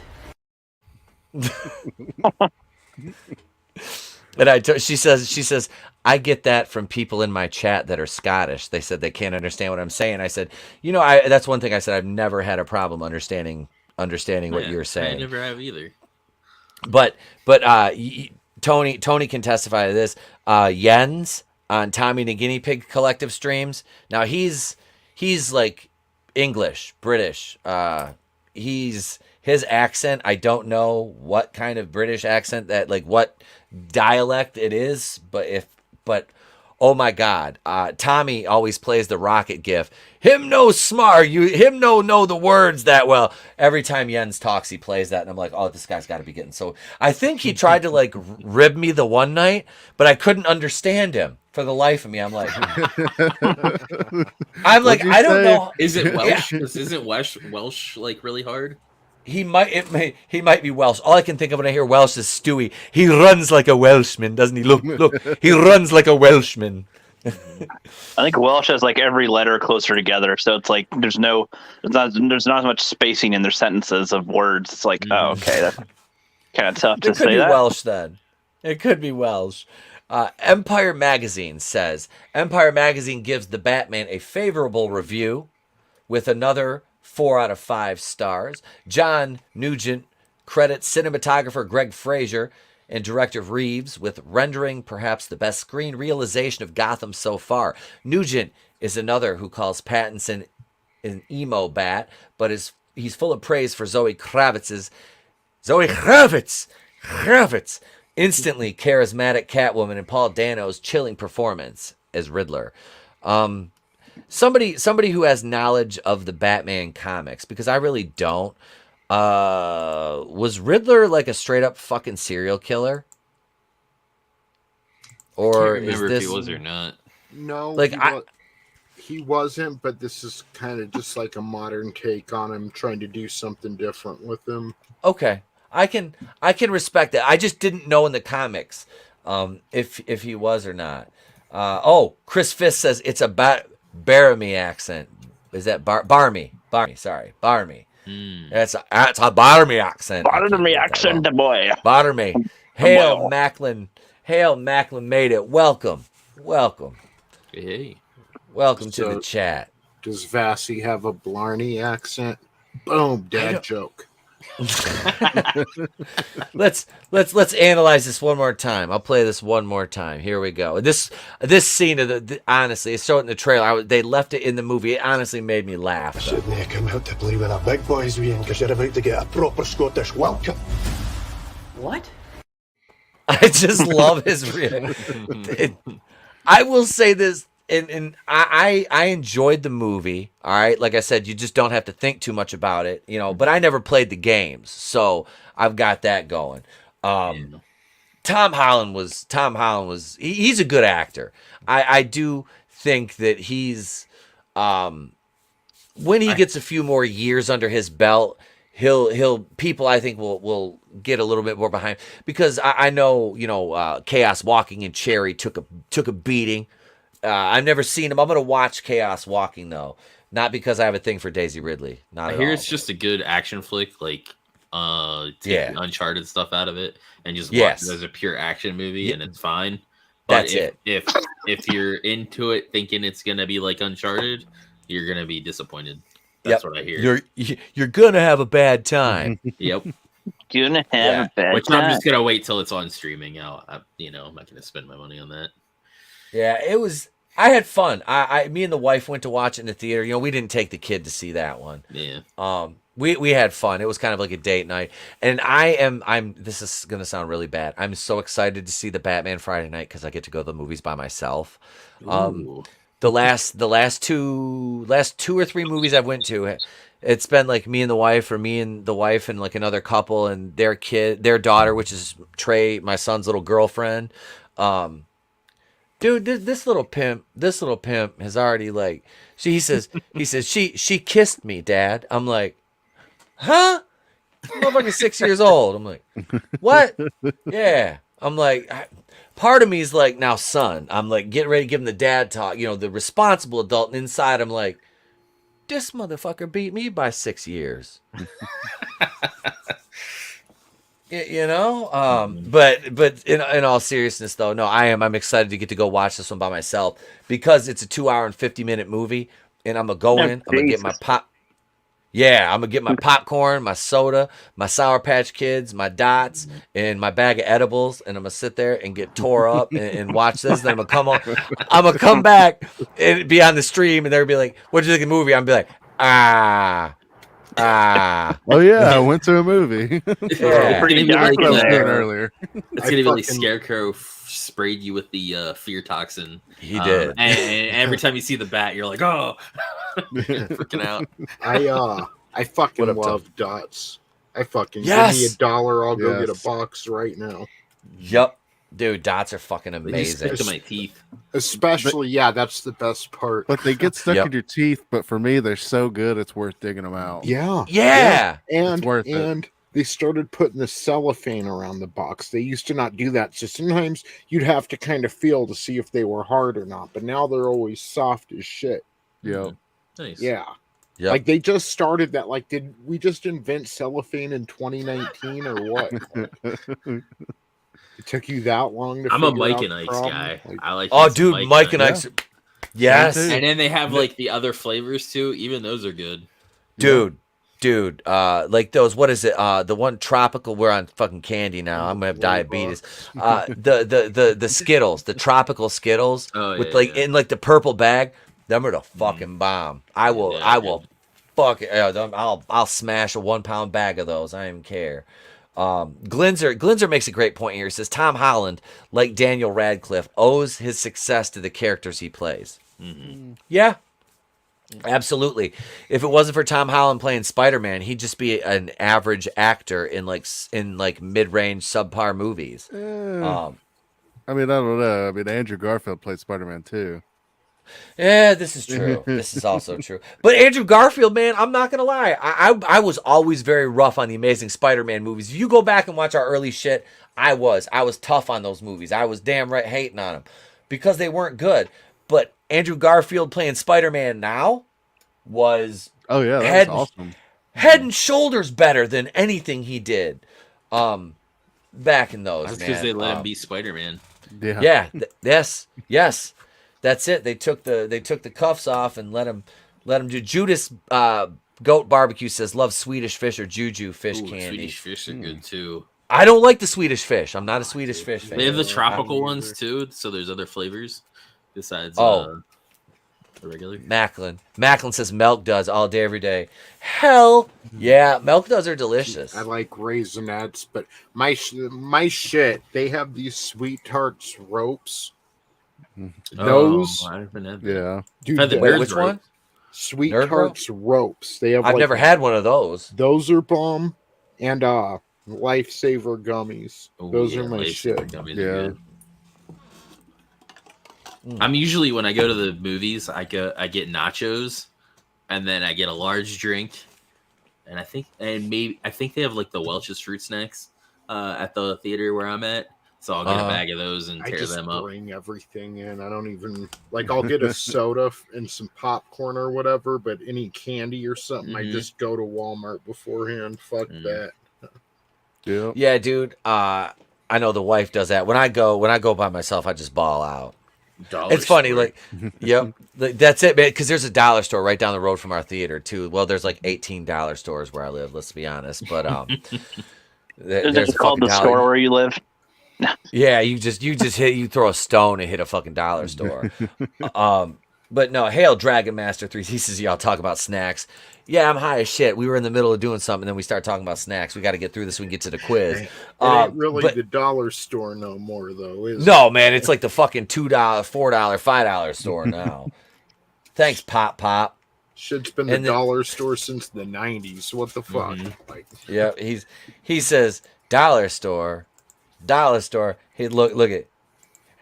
He said, hey, man. Hey, I didn't. There's no inflation. Look, your candy. I smell it. Touch the hair in my. I'm the president. I poop myself. I don't know. I don't know. It's just one of those pieces of candy that like falls in between the couch cushions, and you pull it out, and it's just covered in hair and stuff, and like other like cat hair and you just Homer Simpson that motherfucker. Just I need it. Yep. What was that, Family Guy? Are you eating couch pizza? Well, you got to do the look around. Like, did is anybody looking? Is there anyone here to call me out after I eat this? It's the Tree Fitty store. Brandon's Economy's made at the $5 store. Hey, man, that guy. They told me to like Brandon. Let's go, Brandon. But seriously, let's see Vulture. Vulture is a bastion of journalistic integrity too. The Batman is sad, scary, and even a little sexy, according to the headline of Vulture's review. Bill is this Bill J. Ebery makes a note of how dark the Batman is in tone, even darker than Christopher Nolan's Dark Knight trilogy. The author notes how the Batman leans more into the sexual tension between Batman and Catwoman than previous movies have, leading to a surprisingly horny superhero movie. Jesus Christ. I think they saw the wrong movie. Zoe Kravitz is pretty hot. Not gonna lie. Oh, yeah, Zoe Kravitz is hot as hell. But let's see, Macklin made it. Remember the State Farm commercial with the old man and the dollar bill and the fishing rod dangling from the end of the girl? Oh, gotta be quicker. Yes, I do.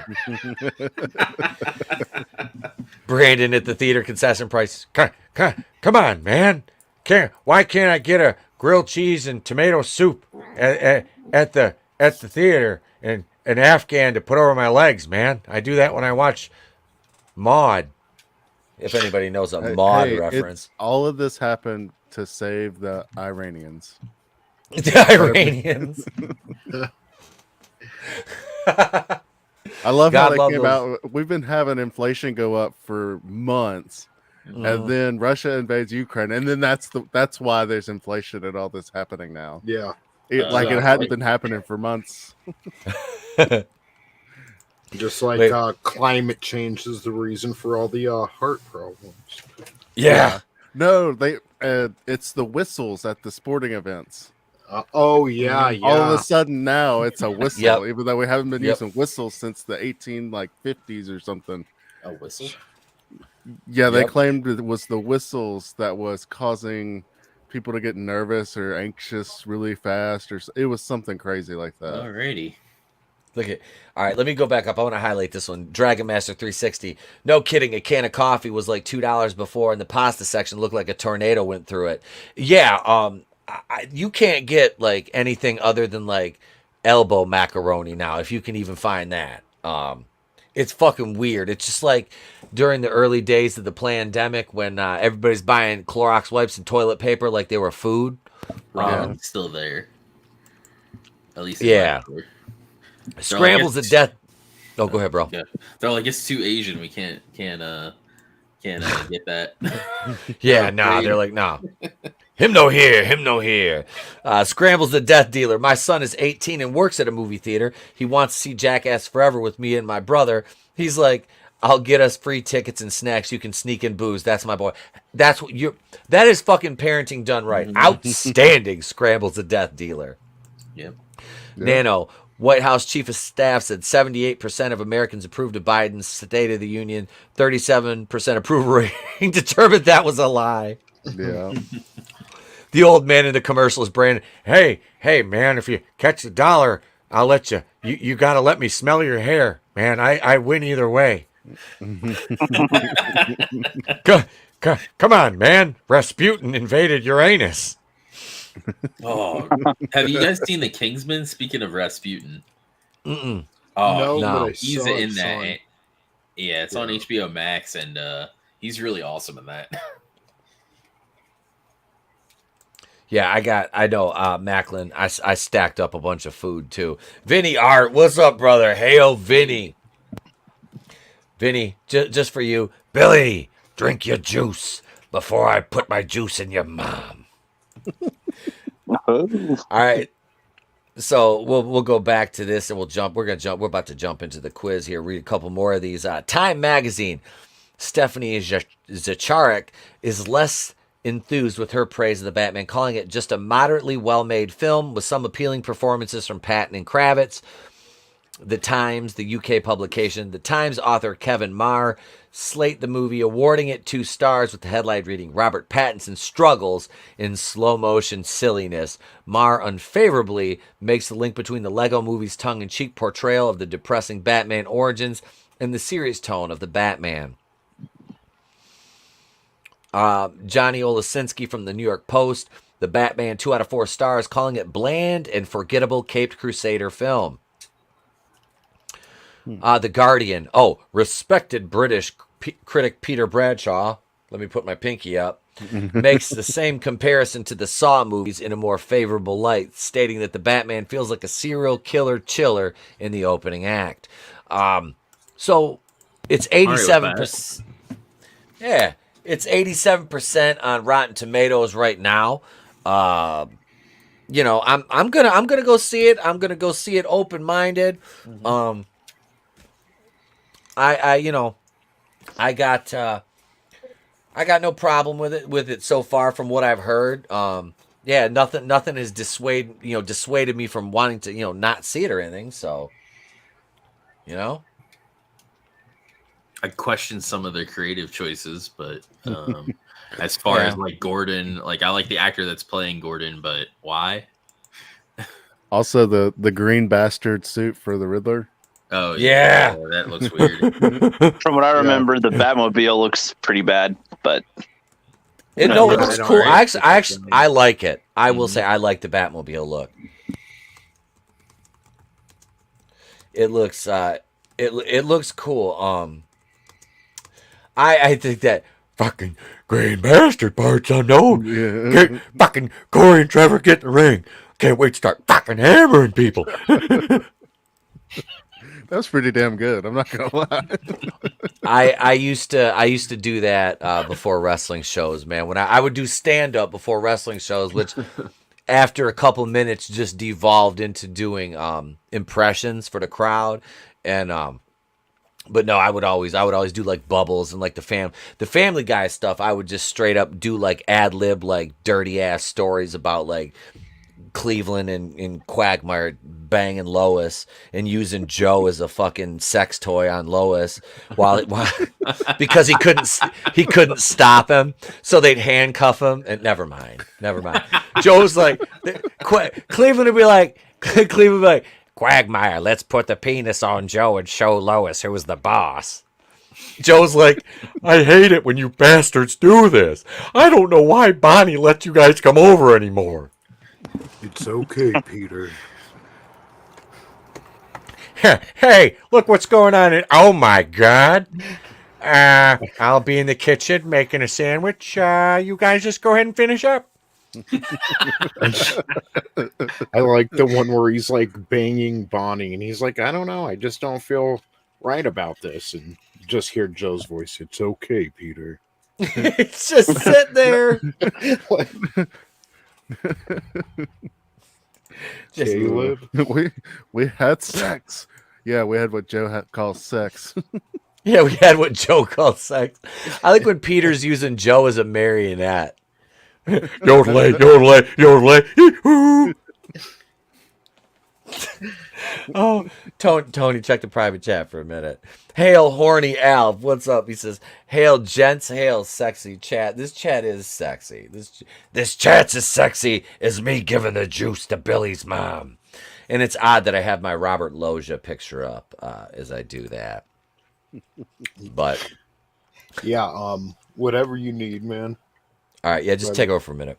Yeah, definitely. So I sent ETEP a article from Bounding into Comics earlier. I'm going to see if I can find it here, but it's more or less Samuel L. Jackson kind of going after Joe Rogan for his use of the N-word, which is, that's a whole war ago. We've moved on, but then he was defending Quentin Tarantino's use of it. And like, I don't know who's seen Django Unchained. But I think that's like the record for N-words in a movie. Like it's a whole lot of N-words. And obviously a lot of them, they weren't necessary, but maybe thrown in for comedic sake, maybe just thrown in to throw them in. But I don't know. It seems kind of hypocritical. I just wanted to get, it's a hot topic, I know, but I just wanted to get your guys' take on this whole Joe Rogan situation, and now Samuel L. Jackson coming out like a voice of authority or something and talking about it. I just wanted to see what you guys thought about this. Well, he is the voice of all black people, right? Apparently. That's what Hollywood thinks anyways. Unless they're in sports, then LeBron James has that area covered. Yeah. Oh, right. I just feel like it kind of brings me back to Papa John, and they were blatantly going after Papa John because he was on a he was on a college board, and he was keeping all the agenda out of that college, and he actually toured different universities and spoke on the importance of liberty. And then when you hear him tell the story, which he was on Timcast months ago, like sometime last summer, and when he really tells the story, I mean, they were talking about things that shouldn't be said in the store and issues they've had, and the N-word got brought up somehow. And I mean, they were really like, so what word specifically? And he's like, which word? And then he eventually says it, they record it, and boom, got you. Wow, and, that's bullshit. Yeah, and this is the company he started. Can we use to have some context? Like that's the shit that pisses me off. And that's what goes to Joe Rogan. There's no context. Like if people cared about this, they would have said something 10 years ago when he said it, Yeah.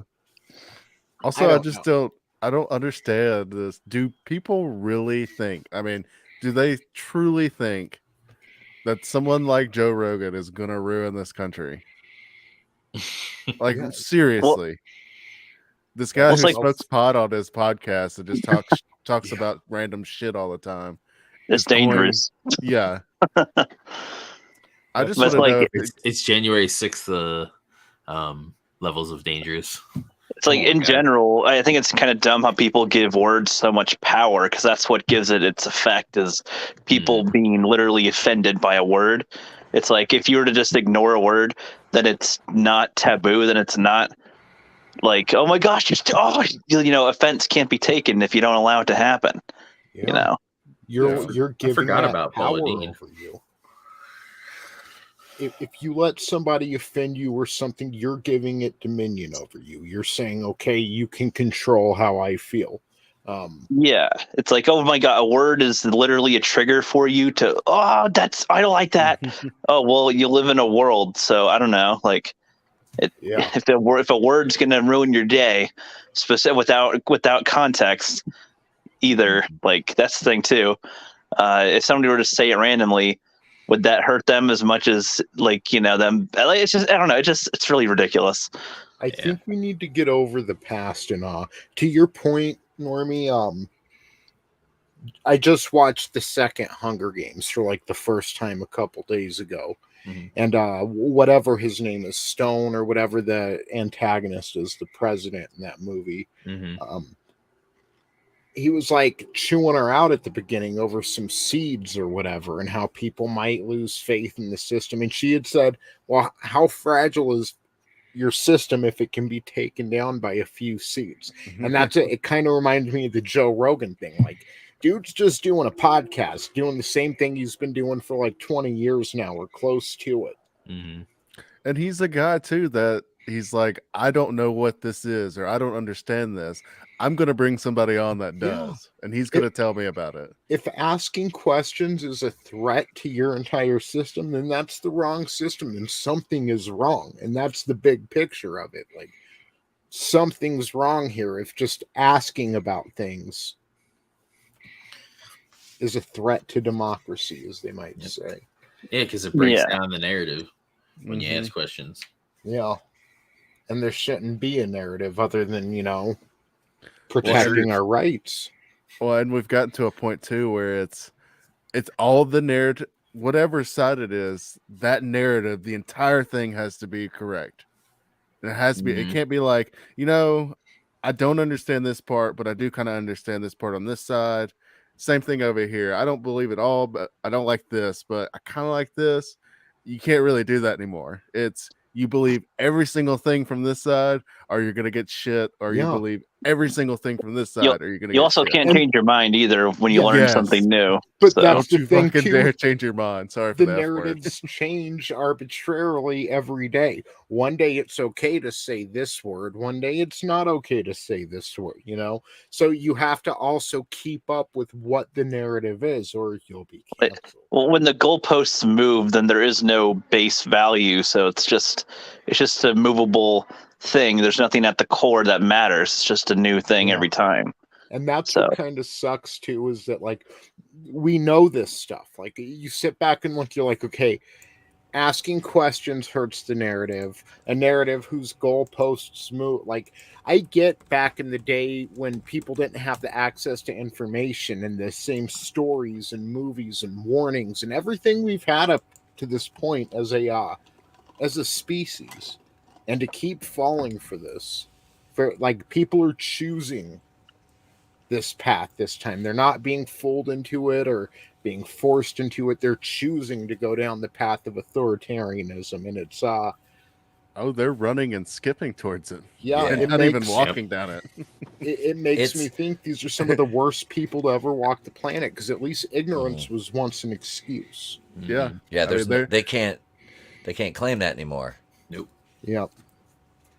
So yeah, we were just talking about the hypocrisy in this, and I know you. I was video. Absolutely, brother. I was listening. Yeah. I was, like I said, I was just going to let you guys do it, handle this one, because like I said, if you want to know what I thought, you can go check out the video. I just released that one today. And And I gave you my thoughts for about 25 minutes on this. And I will say right now, I wouldn't have fucking apologized for it. If I was Joe Rogan, I would have stood there with my fucking head up high and said, are my fucking sponsors leaving? Did Spotify fucking say you're fired? I don't think so, because no matter where I go, I'm the #1 podcast in the entire fucking world. Yep. And if Spotify doesn't want me, somebody else is going to pay me all the dough. They're going to pay me all the dough. There's somebody that will pay me all the money, no matter where I go. And you know, I said you can't apologize to these fucking assholes. You can't, because once you bend that knee, all they're going to do is demand it for everything you've ever done until you're gone.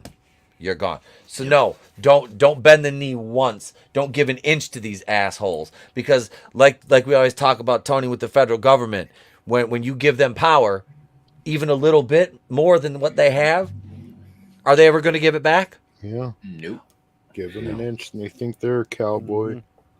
Yep. Don't ever give them that Vaseline. You keep that. No. And Samuel L. Jackson is a straight up just piece of shit at this point. Like he's such a just a sack of shit. I can't even deal with the level of cognitive dissonance coming from that asshole now. I think he's fucking senile, to be honest with you. That's what I was sitting there thinking. I don't know what it is. Like, if he's just to this point of, I'm too old for this shit. Just tell me what to say. Yep. He's what do you want me to say?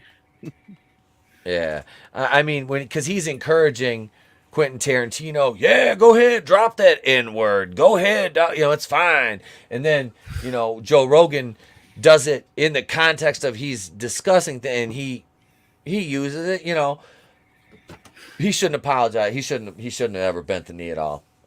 Not at all. No, definitely not. Samuel Jackson's not trying to fight. Samuel Jackson's not the emperor of black people. Yeah. He's not.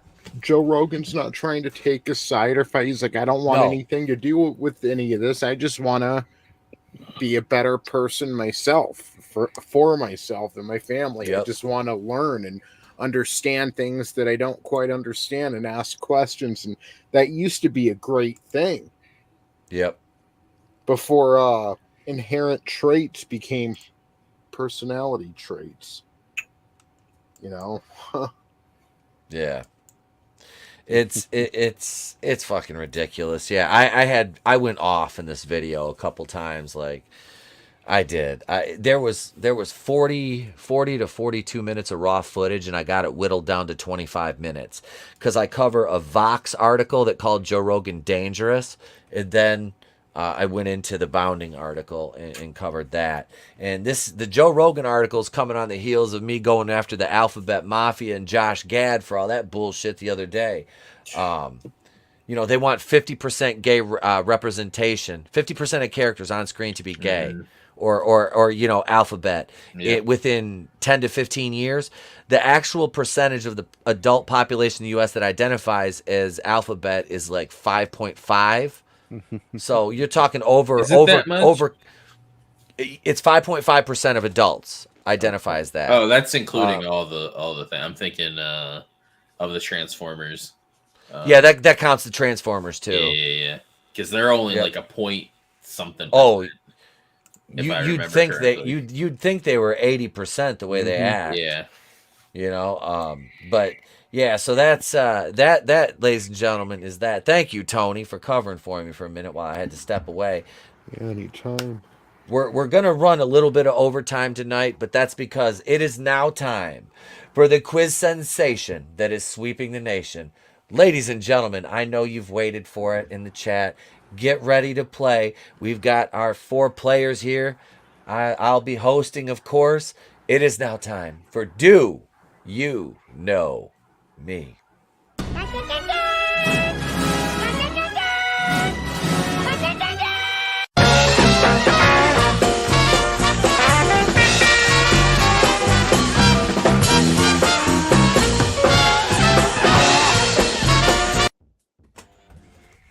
There it is. You can hear the soft talk bedrock music in the background. I have the official Do You Know Me score pad here with Rook, Draven, Tony, and Normie on it. And let's see here. We'll start down in the corner with Rook. So you guys in the chat know how this works.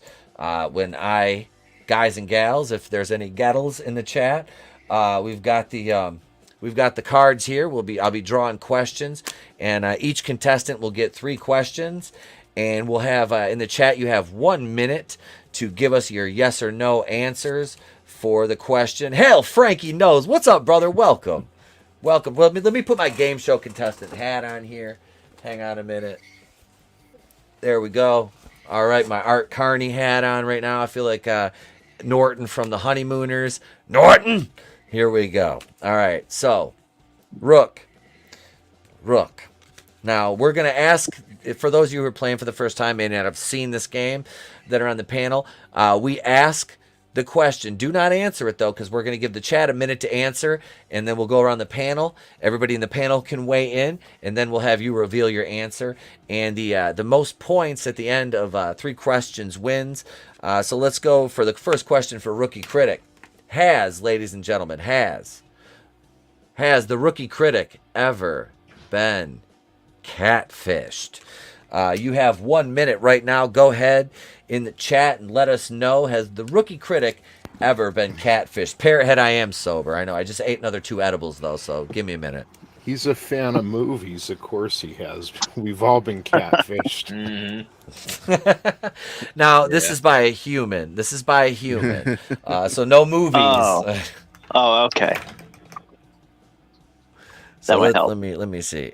Yeah, sorry about that. I had to clarify. Let's see. Glinzer says yes. Rook's been catfished. I'm Glinzer's yes, weighed in. too. Draven's gonna say he's a single dude, as far as I know, and it's prevalent nowadays. So yeah. You don't know about my harem that I have? Oh, I do keep them all quiet, I guess. So. Oh, okay, all right. See, I've always looked at Rook as like an oracle type, so it's like it's really hard to get one over on him. Like the Pimp is strong. We'll see. If you're just joining us right now in the chat, the question for the Rookie Critic: has the Rookie Critic ever been catfished? You got about 30 seconds to give us your answers. So far, we got Glinzer, Draven, and Parrothead on the yes side of it. Let's see. Nano says no, but he has catfished some only thoughts by pretending to be a Russian oligarch. Nano Reaper says no. Brightest day, hail brother. Has the Rookie Critic ever been catfished? We'll throw an extra 25 seconds on the clock. Big no I'll say no. Yeah. Tony's saying no. Normie's saying no. I think he's a younger guy, so he knew about all that stuff. Us older people. Y'all suffered for me. Yeah, we were new to the internet. Yes. Brightest says yes. Scrambles the Death Dealer. Scrambles, has Rookie Critic ever been catfished? Frankie says no. Bryce says based on literally no evidence. Yeah, just yes or no. Let's see here. So we'll go. We're at about 10 seconds. Brahma's bullpen. What's up, Brahma? Brahma says yes. Streamed with Brahma last night over on Drew's channel. Hail. Scramble says yes. All right. Okay, ladies and gents. He says yes with a question mark. Like, yes? Yeah. All right, so answers are locked in. Everybody on the panel's answered.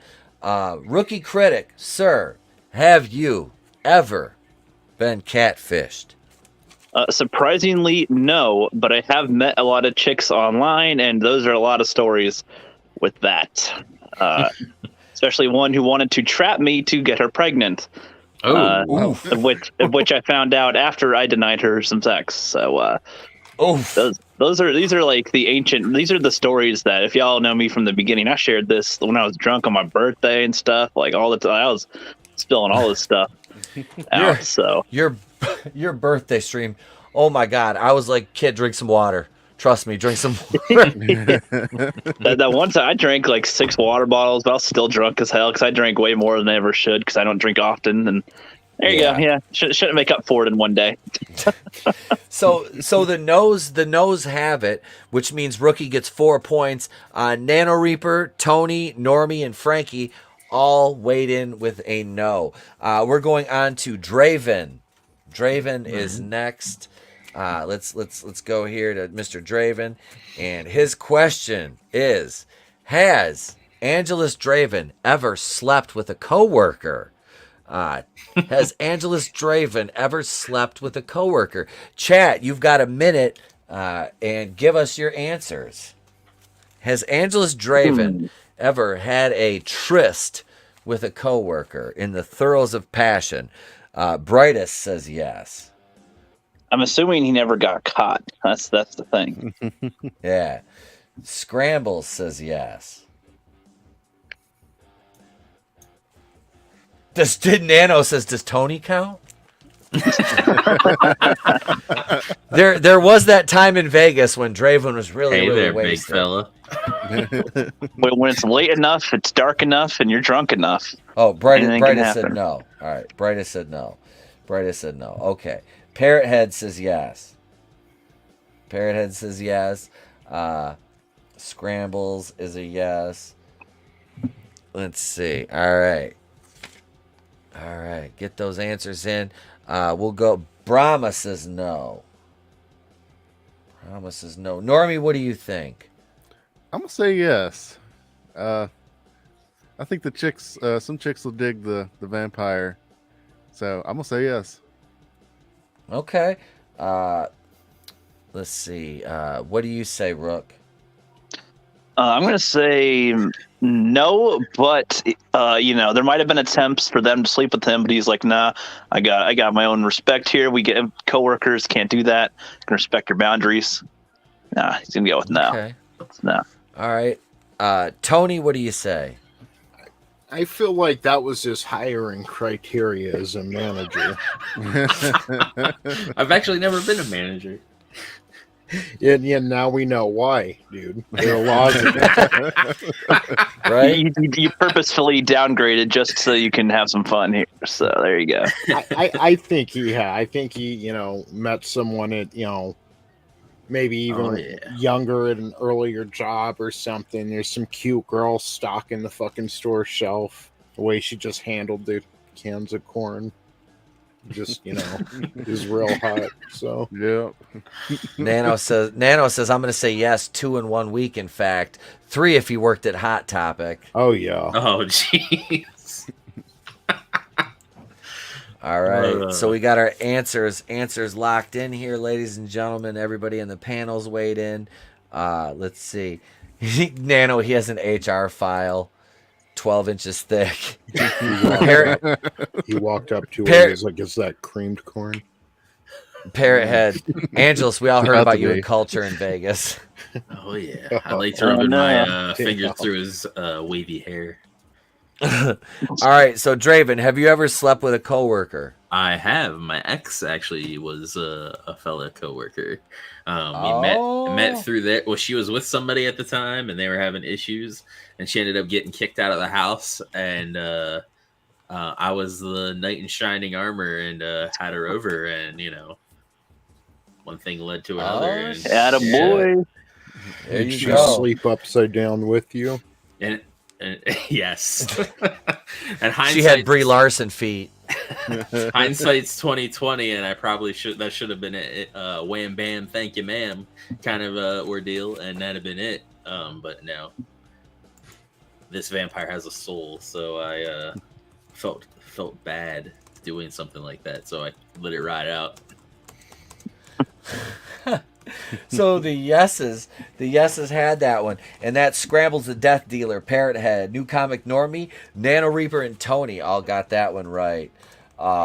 Nice, good job, fellas. That brings let's see, Draven to a 5 point total. Rook has 4. We're on to Tony's question right now, and let's Vinny says, "Lay in the pipe like Loja." And a word of advice: never sleep with somebody or start a relationship with somebody you work with. It is the worst damn thing ever. Because if you have an argument at home, you bring it to work, and then everybody at work weighs in on a whole freaking ordeal, and then you have to hear it from them, and it's just terrible. Never do it. No, I believe you. See, I've had something not the same and not similar at all, but there's been 3 coworkers that were all pregnant around the same time, and I was the only male working there at the time. And it wasn't me, but everybody was looking at me like, what'd you do, Rook? I said, no. Rook was just sitting back, just chilling one day. They're accused of like, hey, what did you do this? It's like there's something in the water, man. It's not me. It's not me. and he was like, hey, look. Joke's on you, I'm into that shit!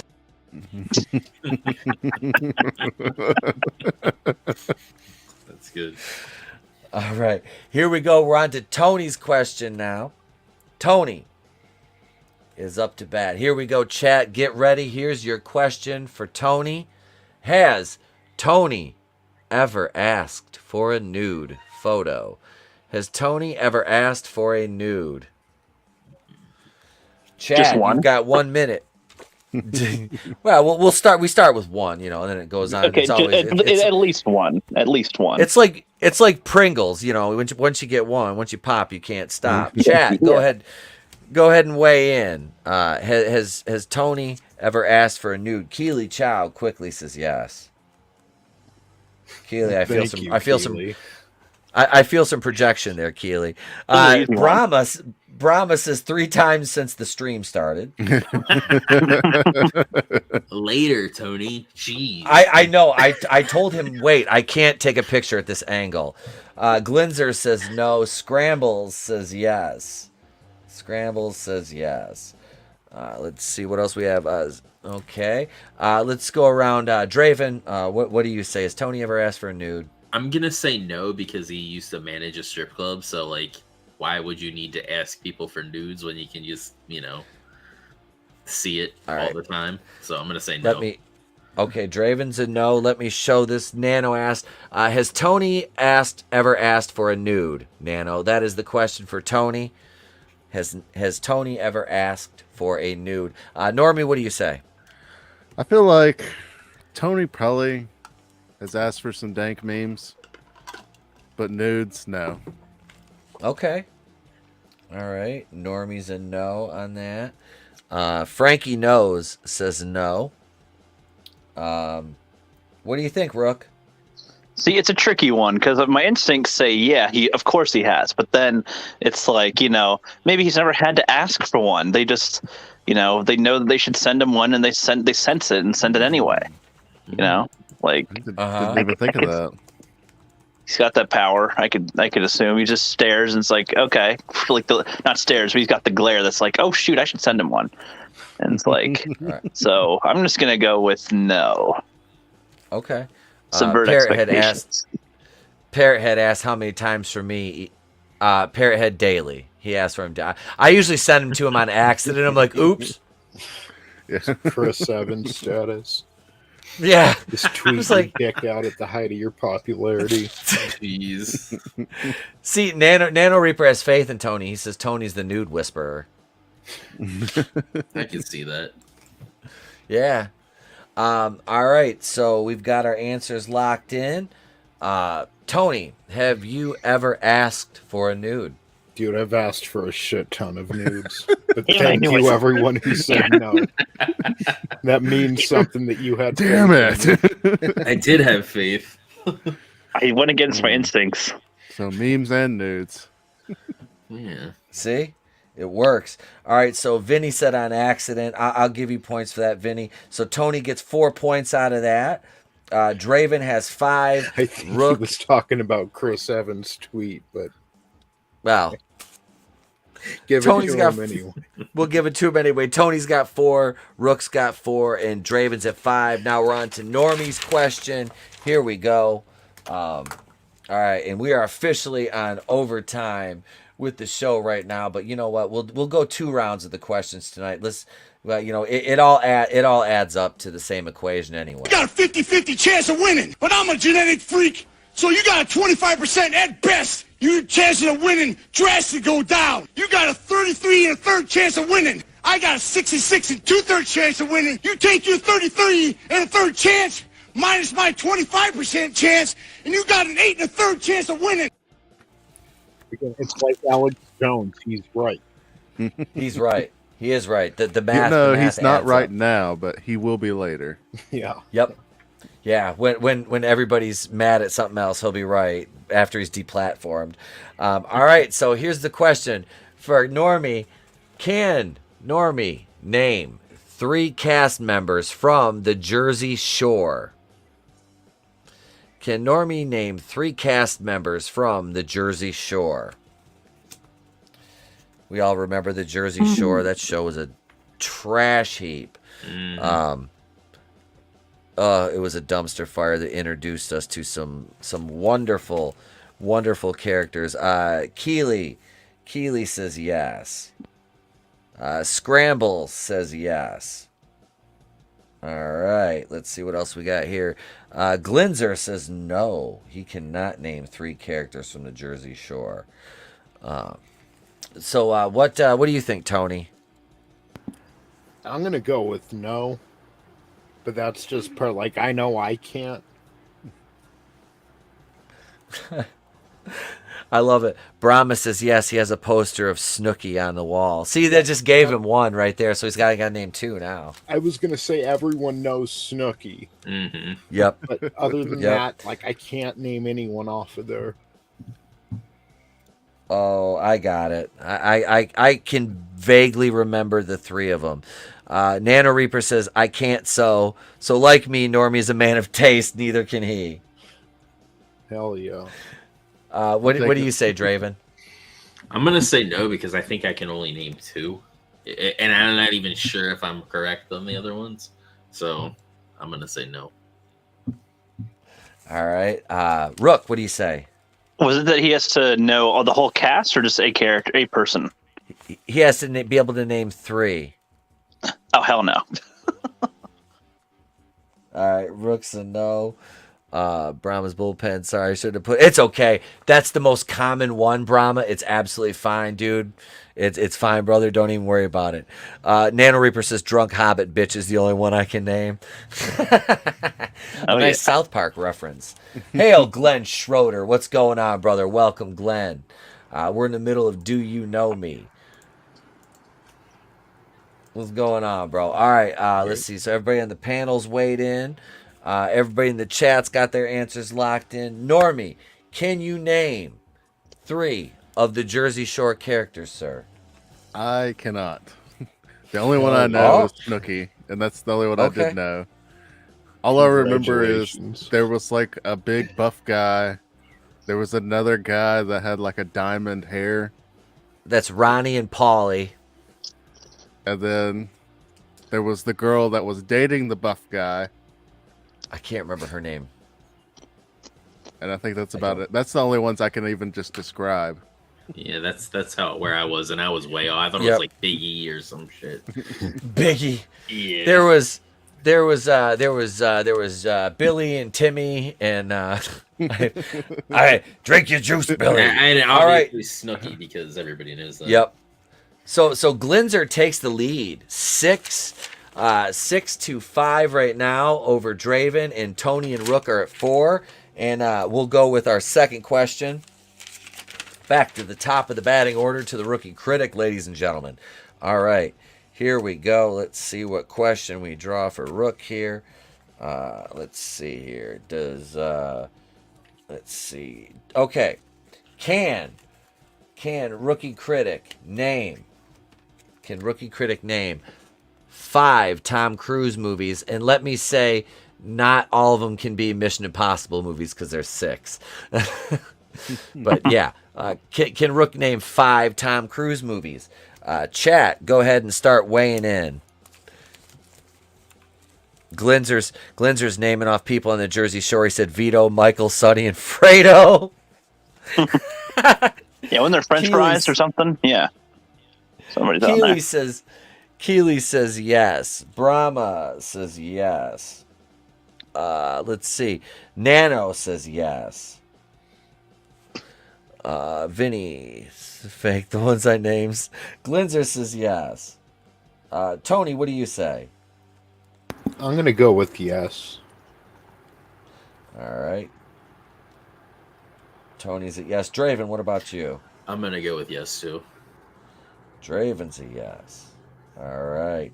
Normie, what do you say? He's gonna go with yes. Oh, do you have step away? Okay. Yeah.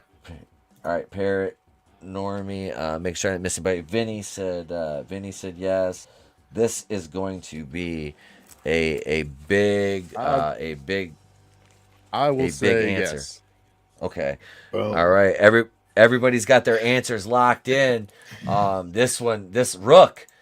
Can you name 5 Tom Cruise movies, sir? I'm actually a little disappointed in everybody. Do you guys not know who I am? I actually had faith in you. I am the rookie critic. Mission Impossible wasn't. I'm like, yeah. Oh. Okay. That probably doesn't count now. Let's see. Tom Cruise was in Batman. The Batman Begins, right? No. Yeah. Or is that the other guy? No. That's Christian Bale. Oh yeah, it's Christian Bale. See, I'm mixing up my white guys. What else is he in? Tom Cruise was in The Mummy, right? Yes. Yep. The shit mummy. He's in that one. Yep. What else is he in? And you said Mission Impossible, right? Yeah. Yeah, but I don't know. I thought that doesn't count because that's like the most popular one. You can't use more than one entry into the franchise, but you can use Mission Impossible, absolutely. So that's 2 right there, bro. Yeah. Okay. Hold on. Let me see if I can pull out another one out of my ass. Was he in Dracula Untold? He was in a vampire movie, but it wasn't Dracula Untold. I'm thinking of something. Vampire one. I don't remember what it was called that he was in. Come on, Rook. Man, Rookie, you're letting us down, dog. That's what I'm known for. I don't know why everybody's surprised. It's like I'm. What is he in? I don't. Let's see. I have no idea what he's in. Like, I don't know. Okay. All right. Here we go. Are you? Can you name any more? I'm really trying to give me a hint of something. All right, he was a bartender. No idea. He drove a NASCAR. Co-star was Michael Rooker from the. Nope. Fighter pilot. Hey, fighter pilot. Fighter pilot. I guess Top Gun. I guess, but I haven't seen that movie, so I didn't think about that at all. I haven't seen Top Gun. Chat. That's fun. He was in one with Robert Downing Jr. That's pretty famous, and Ben Stiller. Yep. He was? No. Yeah. He was. You could barely recognize him. Yeah. It was a brilliant small role. Yes, it was. Oh, yeah. Pat Patterson. Tropic Thunder? Yes, Tropic Thunder. Yeah. Yeah, that's 4. Really? Okay. Yeah. See, it's like I don't think of him when I think of any movie other than Mission Impossible. So it's like really tough to actually know what he was in that I've seen. All right, he's in a vampire movie with Brad Pitt and Kirsten Dunst. I have no idea. Disappointed. Damn it, Rookie. Oh my God. Brad Pitt's in a vampire movie? What the fuck was that? Yes. Interview with a Vampire. Interview with the Vampire. All right, Rookie. Rookie failed on this one. No points. That's the first time. Vanilla Sky, Minority Report. Jerry Maguire. Jerry Maguire, Show Me the Money. Every single one of these films I have never seen. Risky Business. I don't. Yep, Risky Business. Either. Jeez. Like everybody's like, oh, Tom Cruise. I'm like, I mean, he's around. I don't know. Just haven't seen most of his films. I don't. Brahma said Eyes Wide Shut too. Yep, forgot about that one. Nope, more films I haven't seen. Yep. Where he runs a prostitution ring, right? Yeah. Business. Yeah. All right, here we go. Here we go. 0 points, so Rookie's at 4 still. Draven's at 5. That's the first time we've ever had 0 in the history of the game. I'm sorry, Normie's people in at the chat are 6. listing. They're listing more and more films. Nope, haven't seen any of. Nope, haven't seen any of. Born on. I forgot about Born on the 4th of July. Edge of Tomorrow's a good film. Legend, A Few Good Men. A Few Good Lions Men. for Wow. Lambs. Haven't seen any of these. Yeah. Nope. All right. Name the Here Tom we Cruise. go. That was a good question for me, though. I feel like you almost knew. He might not know 5, so it's like, yeah, that's a good. Yep. That's a good fit for me. I did. I was like, let's see. Glinzer says Rookie's 13 years old. I have the movie like watching of like a 13. Like I've only been watching films pretty good for like a few years. It's like Okay. Tom Cruise's movies aren't high on that list at all. He does have a list of movies that he hasn't seen, and there's Yep. some pretty popular movies on there that he has not seen. Django is actually next. I watched it about halfway through. I need to finish it.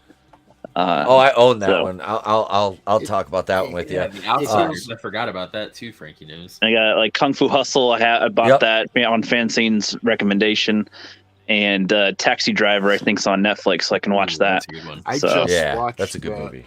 Yeah. That's a good movie. I had never seen it. I just kept hearing Joker was kind of based off of it, so I The watched Professional is that on really good Netflix. too. Have you seen that? Yes, it Yeah. is.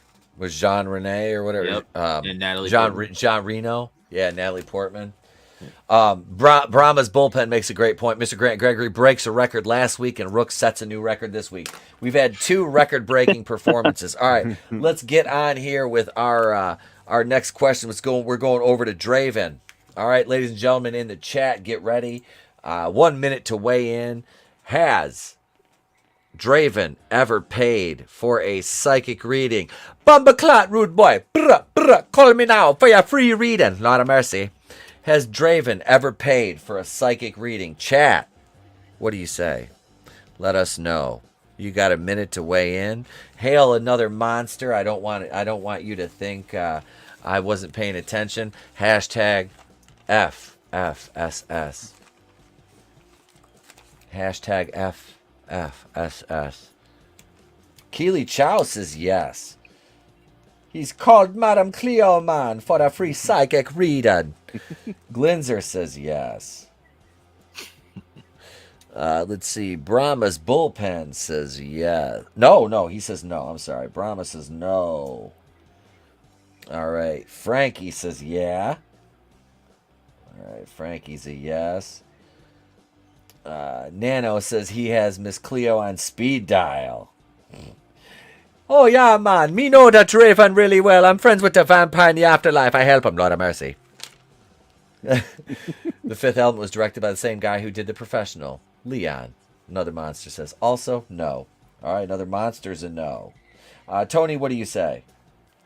I'm going to go with no. Tony's going to say no. Normie, what do you think? I'm going to say yes, but it was for just shits and giggles. Like prank calling the Miss Cleo line, or just somewhere where there was one and it was cheap and just, fuck it. We'll do it.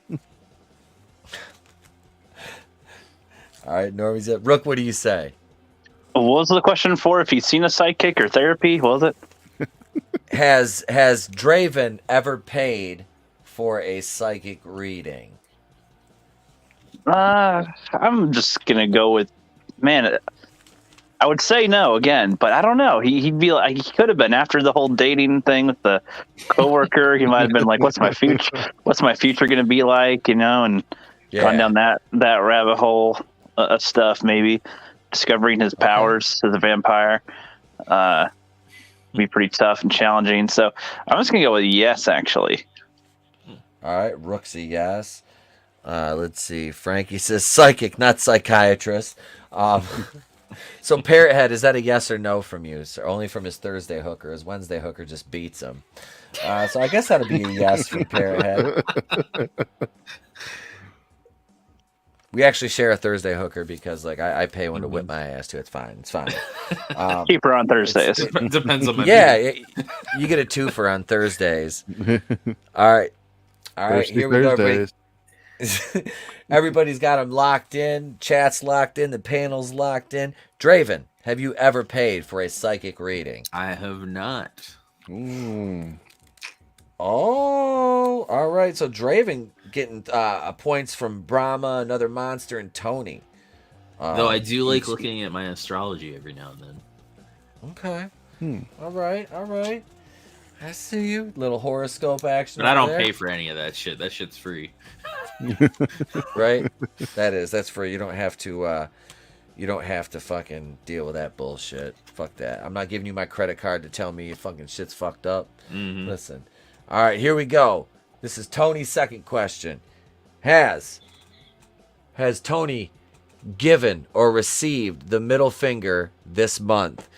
Has Tony given or received the middle finger this month? Chat, weigh in now. Has Tony given or received the middle finger this month?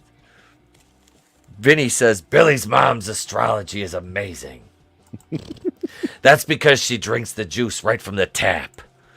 Vinny says yes. Keely says yes. Vinny, Keely are yeses. Nano says it's only the 2nd of March. Is that a yes, Nano? Brahma says yes. What do you say, Normie? I'm gonna say yes. I mean, he's probably flicked us off during the course of this stream. Mm-hmm. I know he flips me off multiple times per show. I know he does. I can feel it. I feel a disturbance in the forest. He's like, this motherfucker every time. He's like, we're at 2 hours and 17 minutes. You prick. You said 2 hours. Another monster says yes. Frankie says yes. Draven, what about you? I'm going to say yes. He drives in Vegas, so definitely yes. Yep. Yeah, with what he does for a living, right? It's hard not to picture that happening. Rook, what about you? Does it have to be with his middle fingers specifically? Let's see. It says the middle finger, so yes, it is specific. What if he doesn't have any middle fingers?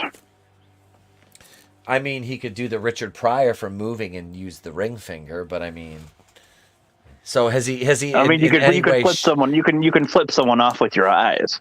You know. Yeah. That's an eye roll. An eye roll is a fuck you. Yeah, I'll just say yes, of course. All right, Rook's going yes. We don't have any no's. Everybody said yes when they thought I could name 5 Tom Cruise movies, so that went well. All right, Tony, have you given or received the middle finger this month? Dude, I'm a spiteful guy when I drive. Like I talk to you about being in the store and people okay, let me put my cart here on this part of the aisle so I can stand over here and make sure nobody can get through if they need to. So yeah, I flip people off, and I've said F you with my eyes, or just kind of like rolled them. Or Costco customers are the worst, man. Ugh. That right there is a 10-point question for Tony. That is the high point total for one question. Tony's at 14 right now. Let's see. We got Draven at 8, Rook's at 4, Normie's at 6. Normie needs at least 9 to win. So we've got 18 people in the chat. So you guys out there, get ready. This is the last question because we're at 2 hours and 20 minutes, and we'll go right to the go home from this. But we're gonna award our winner first. So we got to get Normie his last question here. Let's see. All right, here we go. This is a good one right here. This will be a good one for the chat to work on. Has Normie ever fallen for a scam? Has Normie ever fallen for a scam?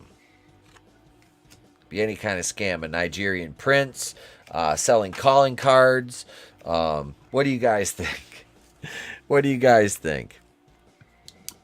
Has new comic book Normie ever fallen for any kind of scam? Tony, we'll let you weigh in first on the panel. I think I think we all have at some point, so I'm going to go with yes. All right, Tony's a yes. What do you say, Draven? I'm gonna say yes. Like Tony said, everybody has at one point. All right. Let's see. Rook, what about you? Just because, you learn from experience and everything. It's probably happened at least once, so I'll go with yes. All right, Rook's a yes. Frankie is a no. Rook's a yes. All right, let's go back to the chat. Vinny says yes. Nano says yes. All right. Keely's a yes. Author Stephen Walton. Hail, brother. Author Stephen Walton, we're in the middle of the quiz right now. Do you think New Comic Book Normie has ever fallen for a scam? Parrothead says just the one where you told him the stream would only be 2 hours. Ha ha ha. Thanks, Parrothead. Another monster says yes.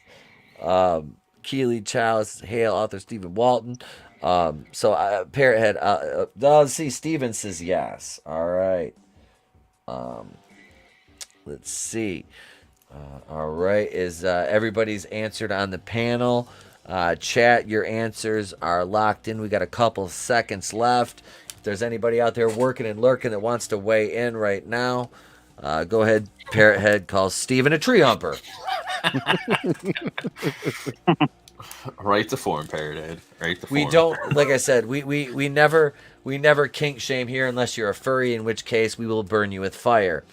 So all answers are locked in, ladies and gentlemen. Normie, have you ever fallen for any kind of scam? Yes, I saw Captain Marvel in theaters. But yeah, I have. Probably my earliest one would be in high school when I bought a bottle of what was supposed to be whiskey and it turned out to be tea. Oh. Lame. Oh. Yeah. So, and you can't really say, hey, give me my money back or something. But yeah, that doesn't work like that. Yeah. Because normally when you're in high school and you're buying alcohol from somebody, you normally leave and don't see them. Yeah, you're not going to see them. Okay, so we have here Normie is at 14. He had 8 points. Tony is at 14, which is a tie for the evening. But we're not going to leave it on that. We'll ask one. Should we do one sudden death question each? You guys got time for one sudden death question? Sure. Yeah. All right. We'll do one sudden death question each here. Let's see. All right. Let me look here. Okay. Here we go. We'll go to Tony. Is Tony afraid of spiders? Is Tony afraid of spiders? Chat, you have 1 minute to weigh in. Is Tony afraid of spiders, folks? Let us know in the chat right now if Tony is afraid of spiders. Keely says yes. Keely Chow weighs in with a yes off the bat. Another monster. This is the second sudden death in 2 weeks. I know. Glinzer says no. He is not afraid of spiders. Brahma says no. I tell you, if this would be, he lives in Vegas, so no, says Nano. You got scorpions and shit out there, man. You fuck around, put your shoe on, and get killed. Parrothead says yes. Or no, I'm sorry. Parrothead says no. Another monster, no, but the spiders are terrified of him. Rook, what do you say? That's exactly what I was about to say. Spiders are afraid of Tony. He makes them afraid, very afraid. Sheelob's like, oh no, get away from Tony now. Frankie says no. Rook says no. Normie, what do you say? I'm going to say yes. I don't know. The spiders is one of those that it doesn't matter who it is, how they're built, or how they act. They can always be afraid of spiders. Be the biggest man on the planet and still be freaked out by a spider. Nah, Yes. Yep. get it off me. Yokozuna died of a heart attack when he saw a spider. Wow. Now, I won't just say of a heart attack. He was 500 pounds, but that's what triggered it. No. It was totally the spider. Yeah. Part of me wants to say no, but. All right. Yeah, Draven, what do you say, man? I'm gonna say no, and he's like the gentle giant, where like he saves his wife from the spider because she's afraid of spiders, and he like saves the spider and takes it outside and like lets it out, and like here you go, little guy. That's what Tony does. See me, I'd squash those motherfuckers because I'm fucking killing that shit right away. I'm fucking terrified of even if it means burning the house down. Yep. I will get the AR-15 and the fucking the short barrel fucking 20 gauge and be pumping fucking buckshot into fucking spiders. Well, the worst part is when you walk through just a little bit of a web and you think there's like 15 of them all crawling on you. Mm-hmm. Yeah. Oh god, dude. When I used to work on boats, the spiders I would see were fucking terrifying. Yeah, check out author Stephen Walton. He's going live after we're done here for Rogue Entertainment. All right, Tony, are you afraid of spiders, sir? So I do save my wife from spiders, but I absolutely hate spiders. I'll kill them. Like, I'm not like, and running away, but hell yeah, I'm afraid of spiders. Like, I'd rather deal with like a snake than a spider, unless it's like a black mamba or something, but spiders, like if you were like, okay, come up with a creature that strikes instant fear and like it can bite you and just because in Las Vegas we have some bad spiders. We have brown recluses and oh shit. That's the one poisonous spider we have in Michigan. Yeah, and then we have these big kind of like wolf desert spiders or something. I mean, they run so fast. I've seen them tread water before. Like run. Oh, shit. Yeah. So I'm scared. They're called the Jurassic. Those are called the Jurassic spiders. Dude, Yeah, I'm not coming out there now. And like I used to clean swimming pools, and I would use my channel locks or whatever to pull up those little the skimmer covers, with the basket in it. Yeah. Spiders love to nest on the bottom of those things. We used to have an above ground pool, and we'd get spiders like all over the freaking place because they like to catch all the bugs and shit. Yeah. Ugh. Tony, that was an 8-point question with Glinzer, Brahma, Nano, Parrothead, Another Monster, Frankie Nose, Rook, and Draven. Getting that one correct. You're at 22. Normie needs 8 to tie and 9 to win. So here we are. Wait, Glinzer says Jeff Daniels in Arachnophobia was scared of spiders. Tony sounds mildly offended by them. I hate spiders. I'm fucking terrified. I feel like there's a difference between a spider and a fucking huge tarantula or some shit. Like, there's the house spider, and then there's the I'm in the room, get the fuck out, I'll kill you spider. Like, I had one. I had a wolf spider at my old house. That was so big. I shot it with my fucking pellet gun. It was. Those are the I ones thought that it was have their young on their back and shit. Aren't it they? was fucking. It was fucking disgusting. I shot it with a fucking pellet gun, and then I took my little torch and lighter and just a little one of those little acetylene torches and fucking roasted it. It was on the fucking ground. It was absolutely just disgusting. And fuck that spider.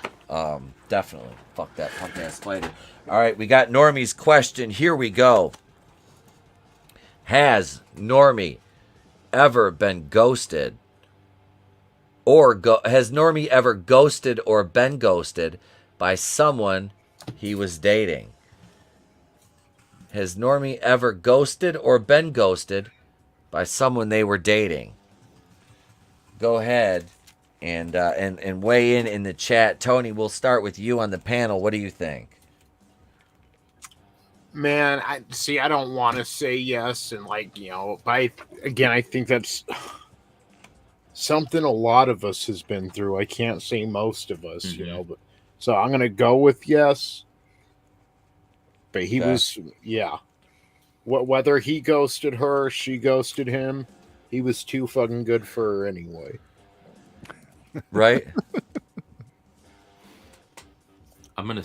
Is it just a girl? Is it ghosted by a girl or It's at a ghosted date. in general? It's at a date. Yeah, it's a date. Okay. Brahma's answer is so fucking it's just picturing Normie having Patrick Swayze making pottery with him now. Yes.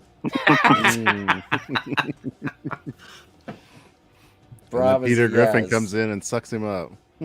But who would have Look, I got him. ghosted? Who would have ghosted whom in that situation? Patrick or Normie?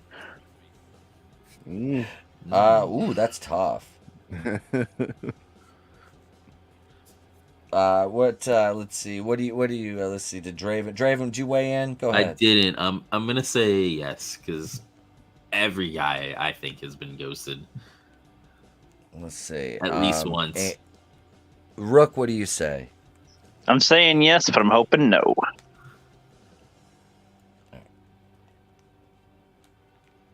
All right, and answers locked in.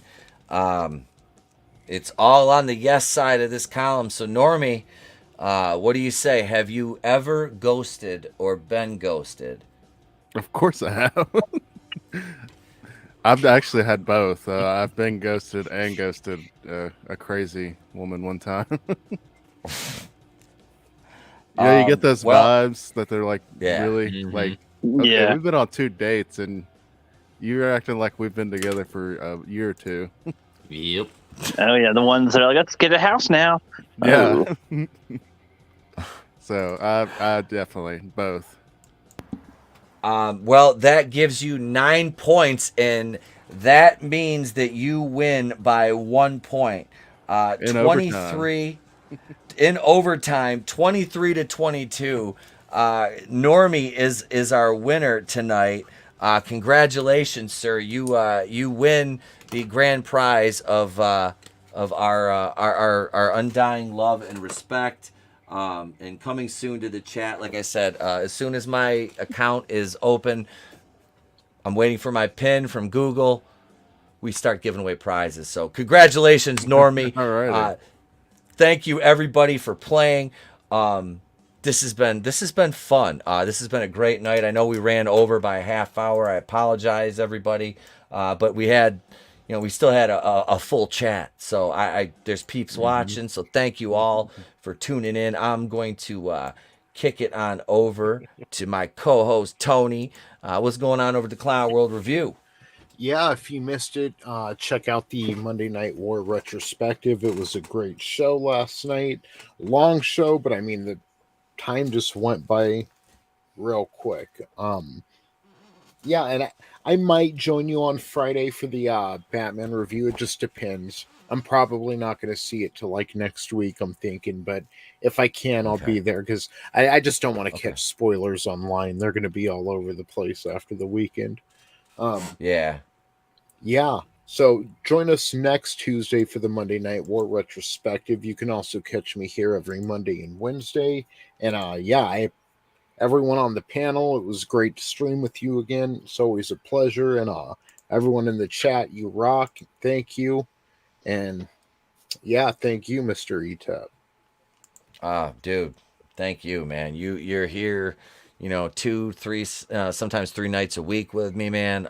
Thank you. I appreciate you, brother. Love you, dude. Yeah, man. Love you too, anytime.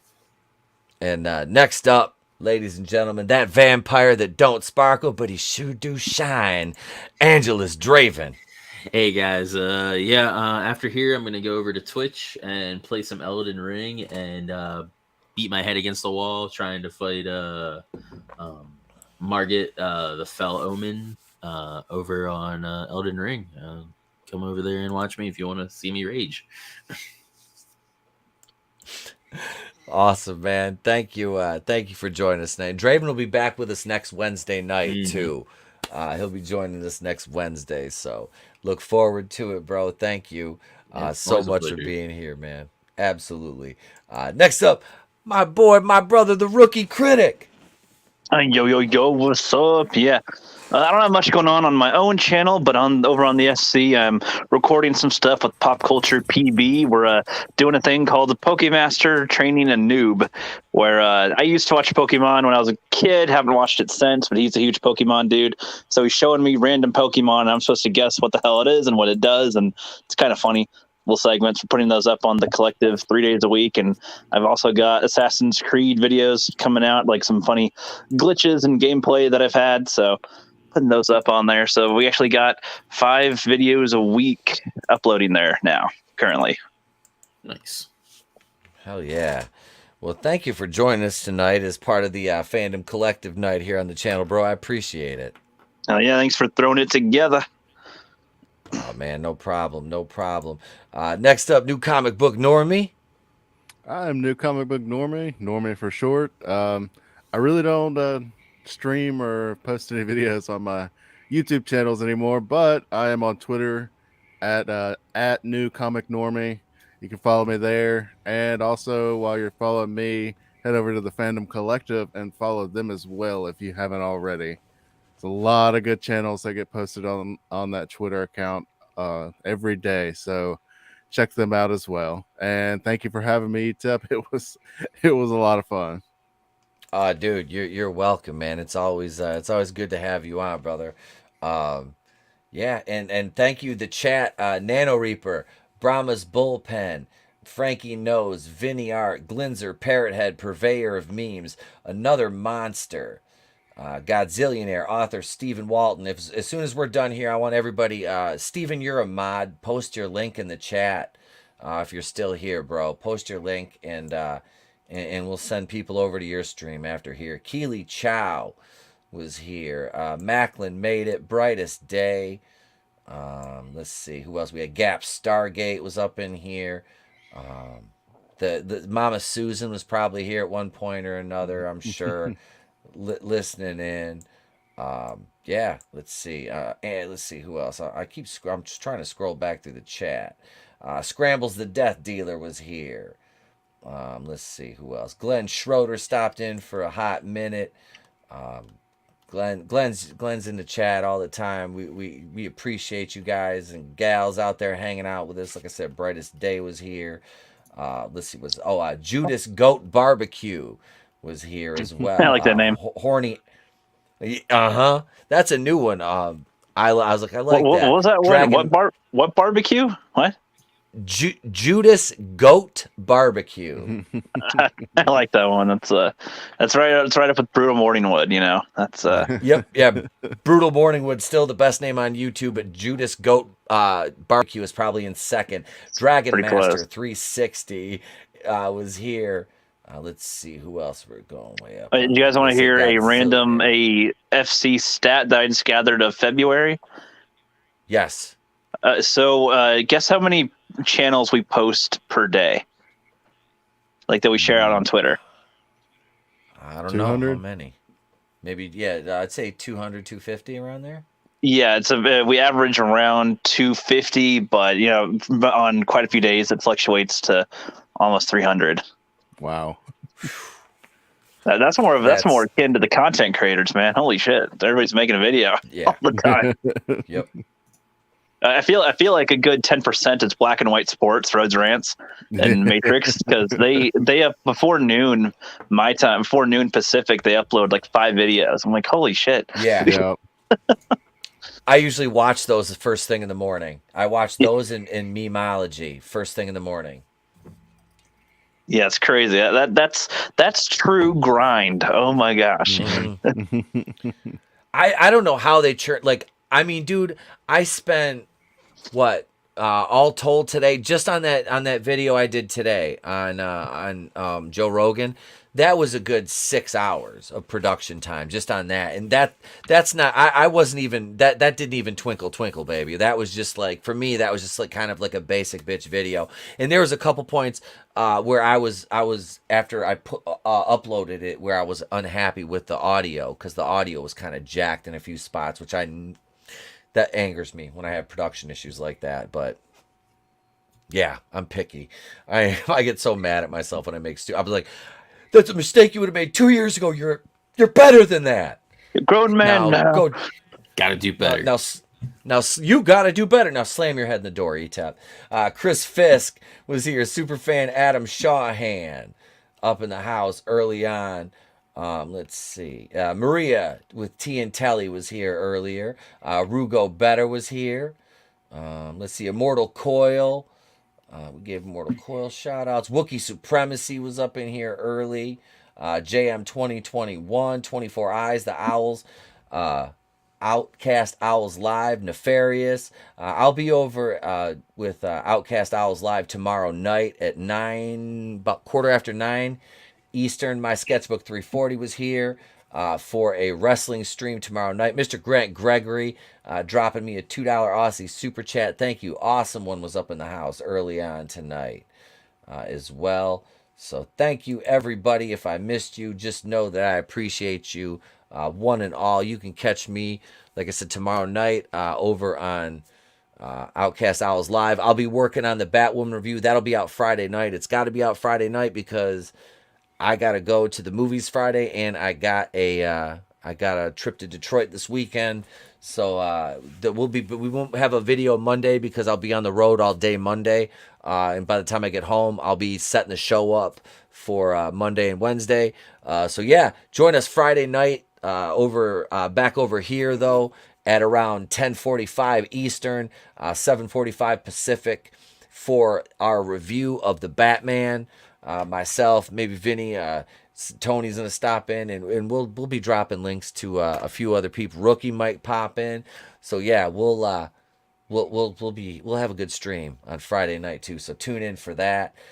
Thank you, each and every one of y'all. Your time is an irreplaceable commodity, and you've chose to spend 2 hours and 43 minutes of it here with us. So for that, we are eternally grateful. But until next time, I'm E-Tep Wakuian of the Place to Be Reviews. We have been here with all yous. If we don't see you, have a great day, a pleasant tomorrow. We'll catch you on the next one. And remember, I could do this all. It's better to burn out than to fade away.